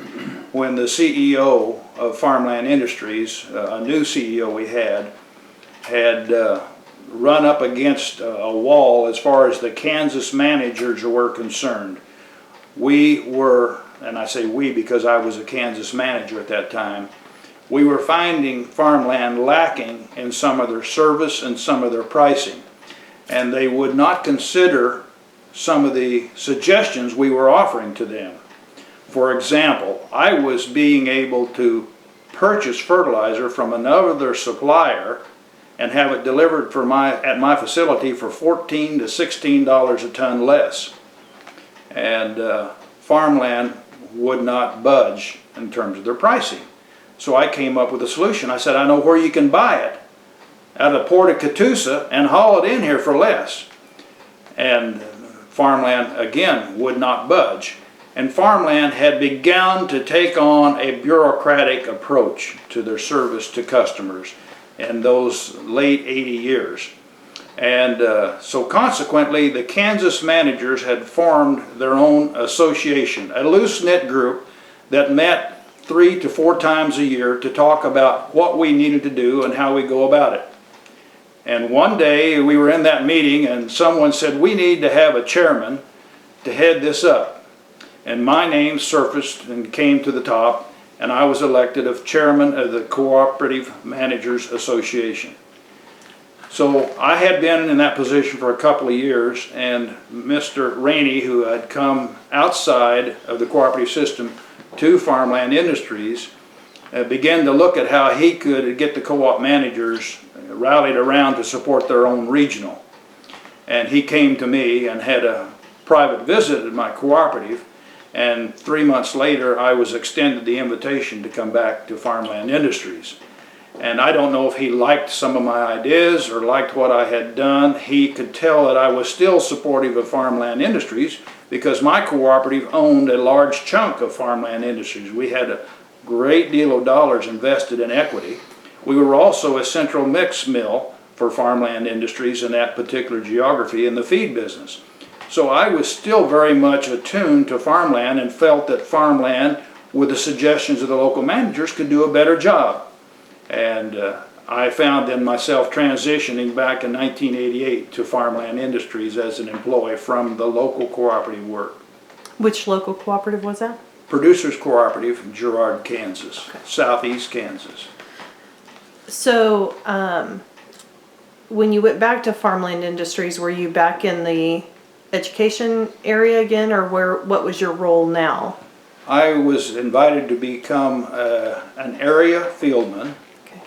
And that area fieldman had all the product sales managers reporting to him in a liaison relationship. They still reported directly to their product lines, but the relationship building that needed to be taking place, they would report then to this area fieldman, and Mr. Rainey selected 12 of us. We call ourselves the Apostles. 12 of us to cover all of the farmland territory. And we met once a month with Mr. Rainey, and we worked out ways that we could enhance and improve our relationship. And part of that was the evolving of the new logo for Farmland Industries, and also a relationship that was a contractual relationship to do more business with Farmland Industries, and Farmland would provide better service and better product prices to the locals. So it was a coming together again of what we established some 50 years, 60 years before. How do we work as hand in glove a cooperative system that's not contractual but a loose-knit organization and make it more firm? As owners, we want to use our own business, the regional cooperative. So you transitioned and you were the head of this kind of group of managers who had a problem with farmland, or who were thinking there were better solutions for some of their decision making. And then you transitioned back to farmland, but you said it was because they saw the value, your value that you still valued farmland. Mm-hmm. But how did the other managers view it? Did they see the benefit of having you go to farmland? Yes, they were appreciative of that because they knew that someone of their peer group was there voicing and understanding their predicaments. And as I mentioned, farmland had become much more bureaucratic. Well, we'll just set the price and the local will have to buy it at that price. And the manager said, wrong answer. We have other alternatives and solutions. And I could voice that opinion and share that experience with the farmland management, that wasn't the way to solve our problems. So then what happened next then in your career? Did you leave before farmland went bankrupt then, or did you stay, or now are you in your final phase of your career with farmland, or what happened? I am not in the final phases, but I passed the 25-year mark. Okay. And I began to see the handwriting on the wall. Farmland was looking at ways to downsize and restructure, and some of the things they were looking at, they needed to look at. And other things that were taking place in the downsizing was, I felt they were cutting in the wrong place. They were, may I use the word top heavy? Means more management than you had employees. A fellow once told me a story from a local cooperative that farmland had more vice presidents than Ralston Purina. And I said, well, what do you mean by that? And he said, well, called in to Ralston Purina and wanted to talk to somebody in charge. And they said, well, we'll give you the the vice president of livestock feeds, and he said, well, I want to talk about pet foods. And he said, well, then we'll give you the vice president of pet foods. So they transferred him to the vice president of pet foods. And the lady that answered the phone, well, which do you want? Do you want the cat food, dog food, or horse food? Which vice president would you like? And he said, I want to talk to dog food. So they transferred him to dog food. And he said, well, which would you like to speak, the vice president of bulk or vice president of bag? So we had become top heavy. And you cannot support a lot of senior management salaries in a cooperative organization. You need the people that are on the ground making it happen. And so I began to see that transition happening in farmland. And in 1994, then farmland CEO had changed again, and there was a transition that I did not agree with that was occurring, but I was given the opportunity to be part of it, and they wanted to go back to regional offices.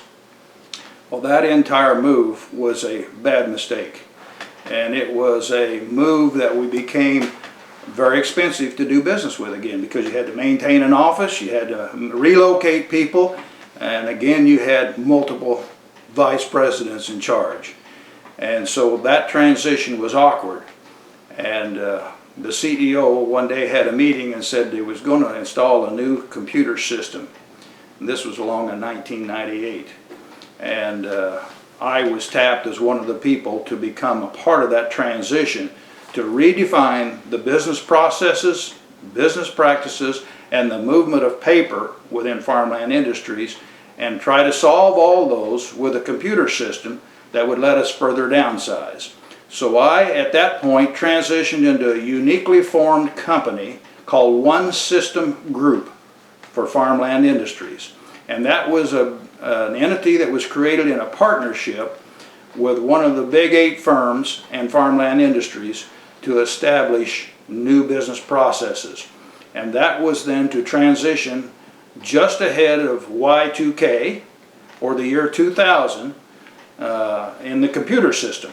And so I was a part of that team to make that happen.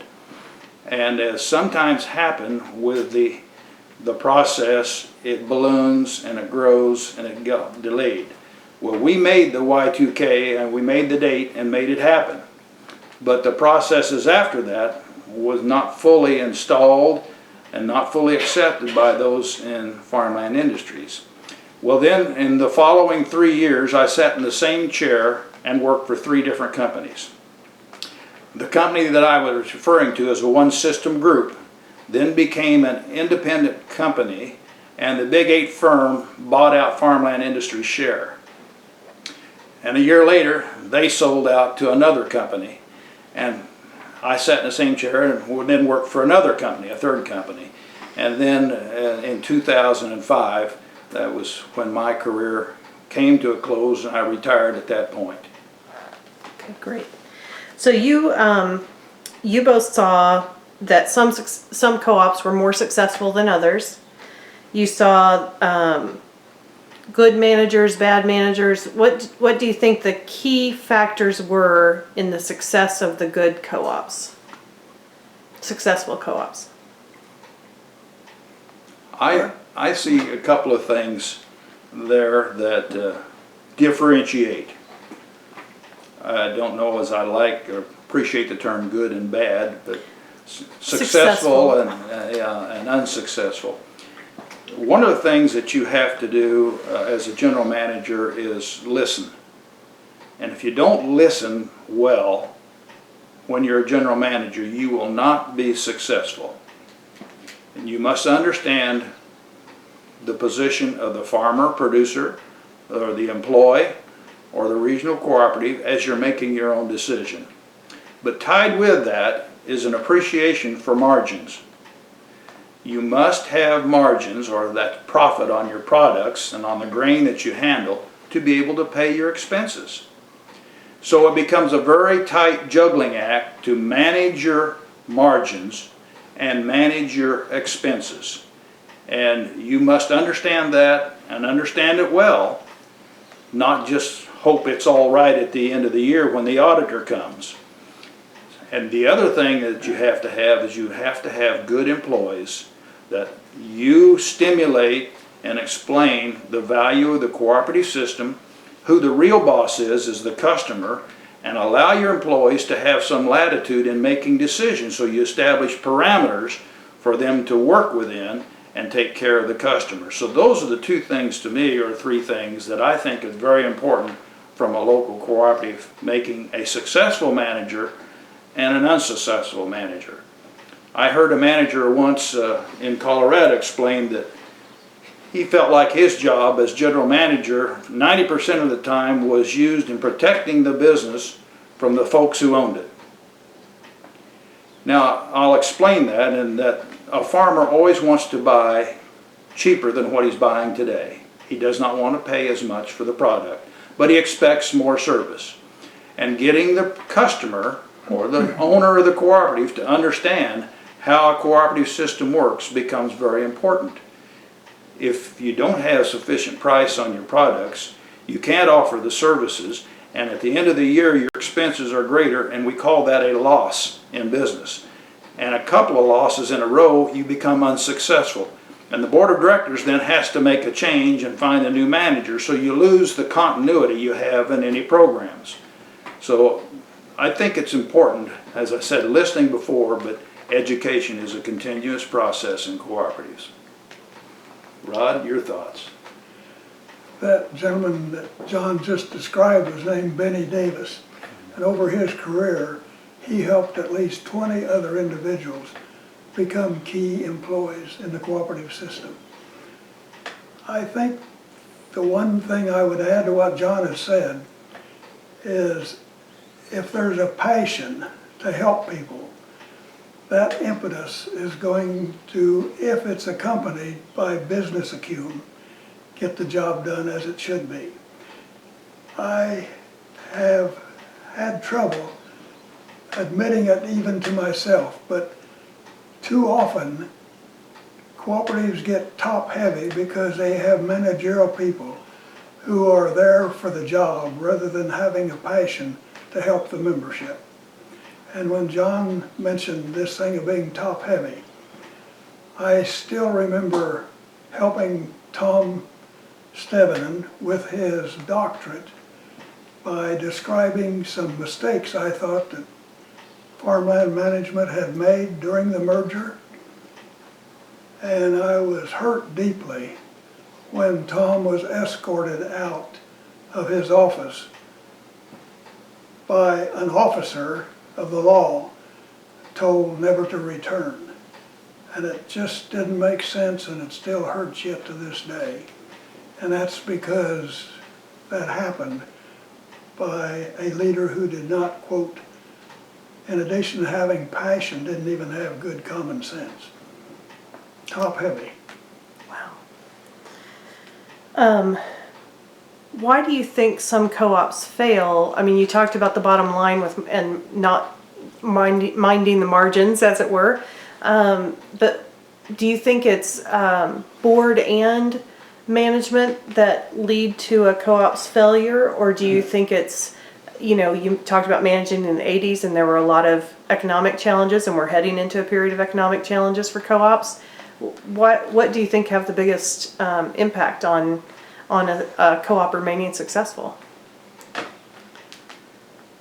Well, again, I would suggest the board and management relationship working together and establishing a plan for the business. That way you're all on the same page. And then that plan can be explained to the membership and the employees so that they buy in and understand what's going on. And one of the things that we've seen, and we continue to see in cooperatives, is mergers and consolidations. And though we don't like it, it becomes a necessary evil. For example, it happens in churches, it happens in school districts. You cannot have two senior managers drawing equal salaries and putting both companies that are neighboring companies in jeopardy. So you consolidate and you reduce the accounting staff, you reduce a management staff, and your rolling stock becomes more fruitful, or the mile per business that you travel garners more margins. So even though we don't like it, and we are having to give up some of our community identity, our local identity, it is for the betterment of our owner, the producer. So we've seen large mergers occur in recent years, and that is both in regional cooperatives and in local farmer cooperatives throughout the last 10 years, the last decade, and the last 20 years. We've seen a lot of that, and we'll see more of it. It's the only way you can gain efficiencies when margins are not permitted. Do you have anything to add to that, Rod? I would add there's always some good thing that comes from these bad things that I just described. Today, I think the Midwest is blessed to have Central Harvest, I should say Cooperative, Central Harvest, CHS. They are doing tremendous good things. And it's because of what John just described, the clout of being adequately financed, big enough to do the job. So in the long run, cooperatives can't be all things to all people, but where there's a need, and if the feasibility study's done properly, and then good cooperative management with principles followed, the results, I think, are still quite good. I would mention that CHS is Cenex Harvest States, and that CHS came from a merger with Cenex and Harvest States, a grain regional and a supply cooperative, much like Farmland and Farmarkle, but it occurred north in the Dakotas and Minnesota. And there was feasibilities done back in the 80s with Farmland Industries, MFA in Missouri, Land of Lakes in Iowa, and Minnesota and Wisconsin, and then Cenex and Harvest States, that there were too many regional cooperatives. And so there were some efforts in the late 80s and early 90s to consolidate some of those companies. One of those consolidations turned out to be very successful, and that was the soybean processing that took place, and we ended up with a company called AGP, or Ag Processing as it's often known, and soybeans are marketed, and where we were fighting each other and willing to sell for less just to get the business. By consolidating and forming those mergers in the soybean processing, we now have a very successful soybean processing company that returns somewhere between 15 and 40 cents a bushel every year to the local cooperative. So farmers are encouraged to sell their soybeans through their local cooperative to AGP.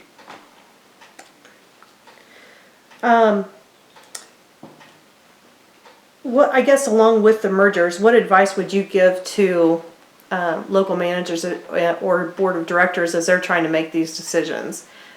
When do you know when to make that decision to not stay as a single entity but make that consolidation choice? And did you guys ever do education on that part as part of your training?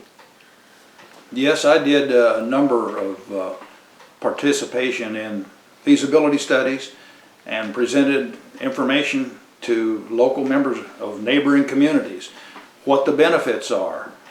But I said, I see it, I'm not in your shoes, and you have to understand it and accept it, or it'll never work. And so there must be an appreciation for the existence of some sort of service and some sort of facility remaining in each community.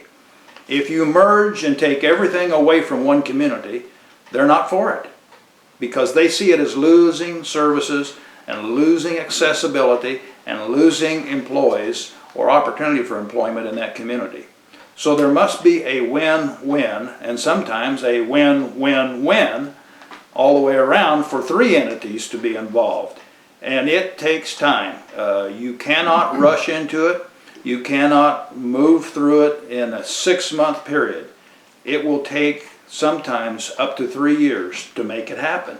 And a failure on one business part, or a financial loss in one business entity, for example, the petroleum side may not be making money, or the feed side may not be making money, or the grain side may not be making money.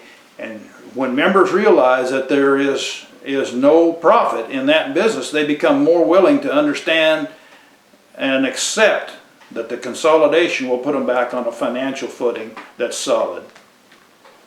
Anything to add to that, Rod? John said it extremely well. What advice, I didn't ask you this, I didn't give you this question, but what advice would you give to college students who are thinking about making cooperatives a career? Maybe they don't even realize that the cooperatives have a career path for them. How would you encourage them to consider cooperatives? The first thing, I think that our society is making a mistake by not having more apprentices in our educational system. And so the first thing I would say, if a student even has the wildest eye dream that he might or she might want to work for a farmer or any cooperative for that matter, they need to actually go get some experience at one so they have a first-hand knowledge of what the potential is. Then of course they have counselors, aptitude tests, there's unbelievable aids today that used not even to exist to help an individual in get the required education. And again, on-the-job training, in my opinion, is the very best of all. But in addition to that, they need to do the scientific studies so they know the reasons, the whys. Like my year at Champlin in that refinery laboratory, that helped me 25 years later help a farmer with his problems. John? I encourage high school students to look around before they make the decision. And if you want to stay in a rural community, what better decision to make than to work for a cooperative? And then go interview that general manager and employees or department heads of that cooperative.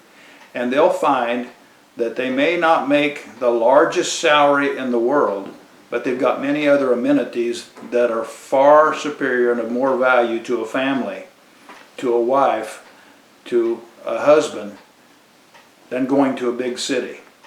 Pick up the newspaper in any large metropolitan area of 1 million people or plus, and what do you see in the headlines?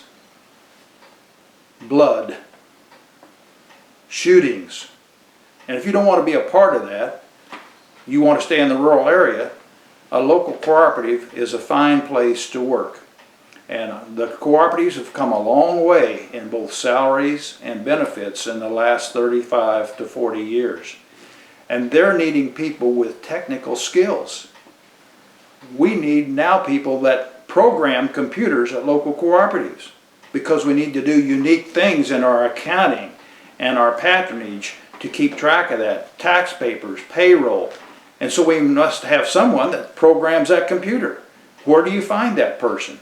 We have technology coming now in row crop planting, GPS, drones being used to identify weaknesses in fertilizer and chemical, and when do we need some additional enhancements in our cropping. Livestock has become more technical and integrated. Now we're in confinement facilities. And how do we manage those facilities to meet all the regulations and requirements we have, as well as the nutritional needs of that animal? So there are needs in that local cooperative that most people think, well, I don't want to drive a tractor. I don't want to hoe weeds in a garden. There are opportunities that a college graduate is required to meet those particular skill sets, or someone from the military, or someone from a technical school that has had the kind of training that is needed in rural America. And the jobs are there. The cooperatives have needs every week. They're advertising for key employees, but they can't find someone with that skill set. Great. Is there anything that you would like to share that we haven't covered? Is there any key area of interest or anything about cooperatives in your career, or anything with Arthur Capper or Capper Volstead, or anything that you would like to mention? Or have we hit it all? I think you've covered it remarkably well. I would just footnote this. Let's not forget from whence we came. And Rod has mentioned a couple of times in his comments the Rochdale principles of cooperatives and what we stand for. let's not forget where we came from and who we support and why we exist. And if you remember those things, you'll find a place that will be comfortable for you to work and a place that will be comfortable for you to thrive and raise a family. And I think that's something that we need to understand and have appreciation. Look at your history and study it once in a while to understand where we came from.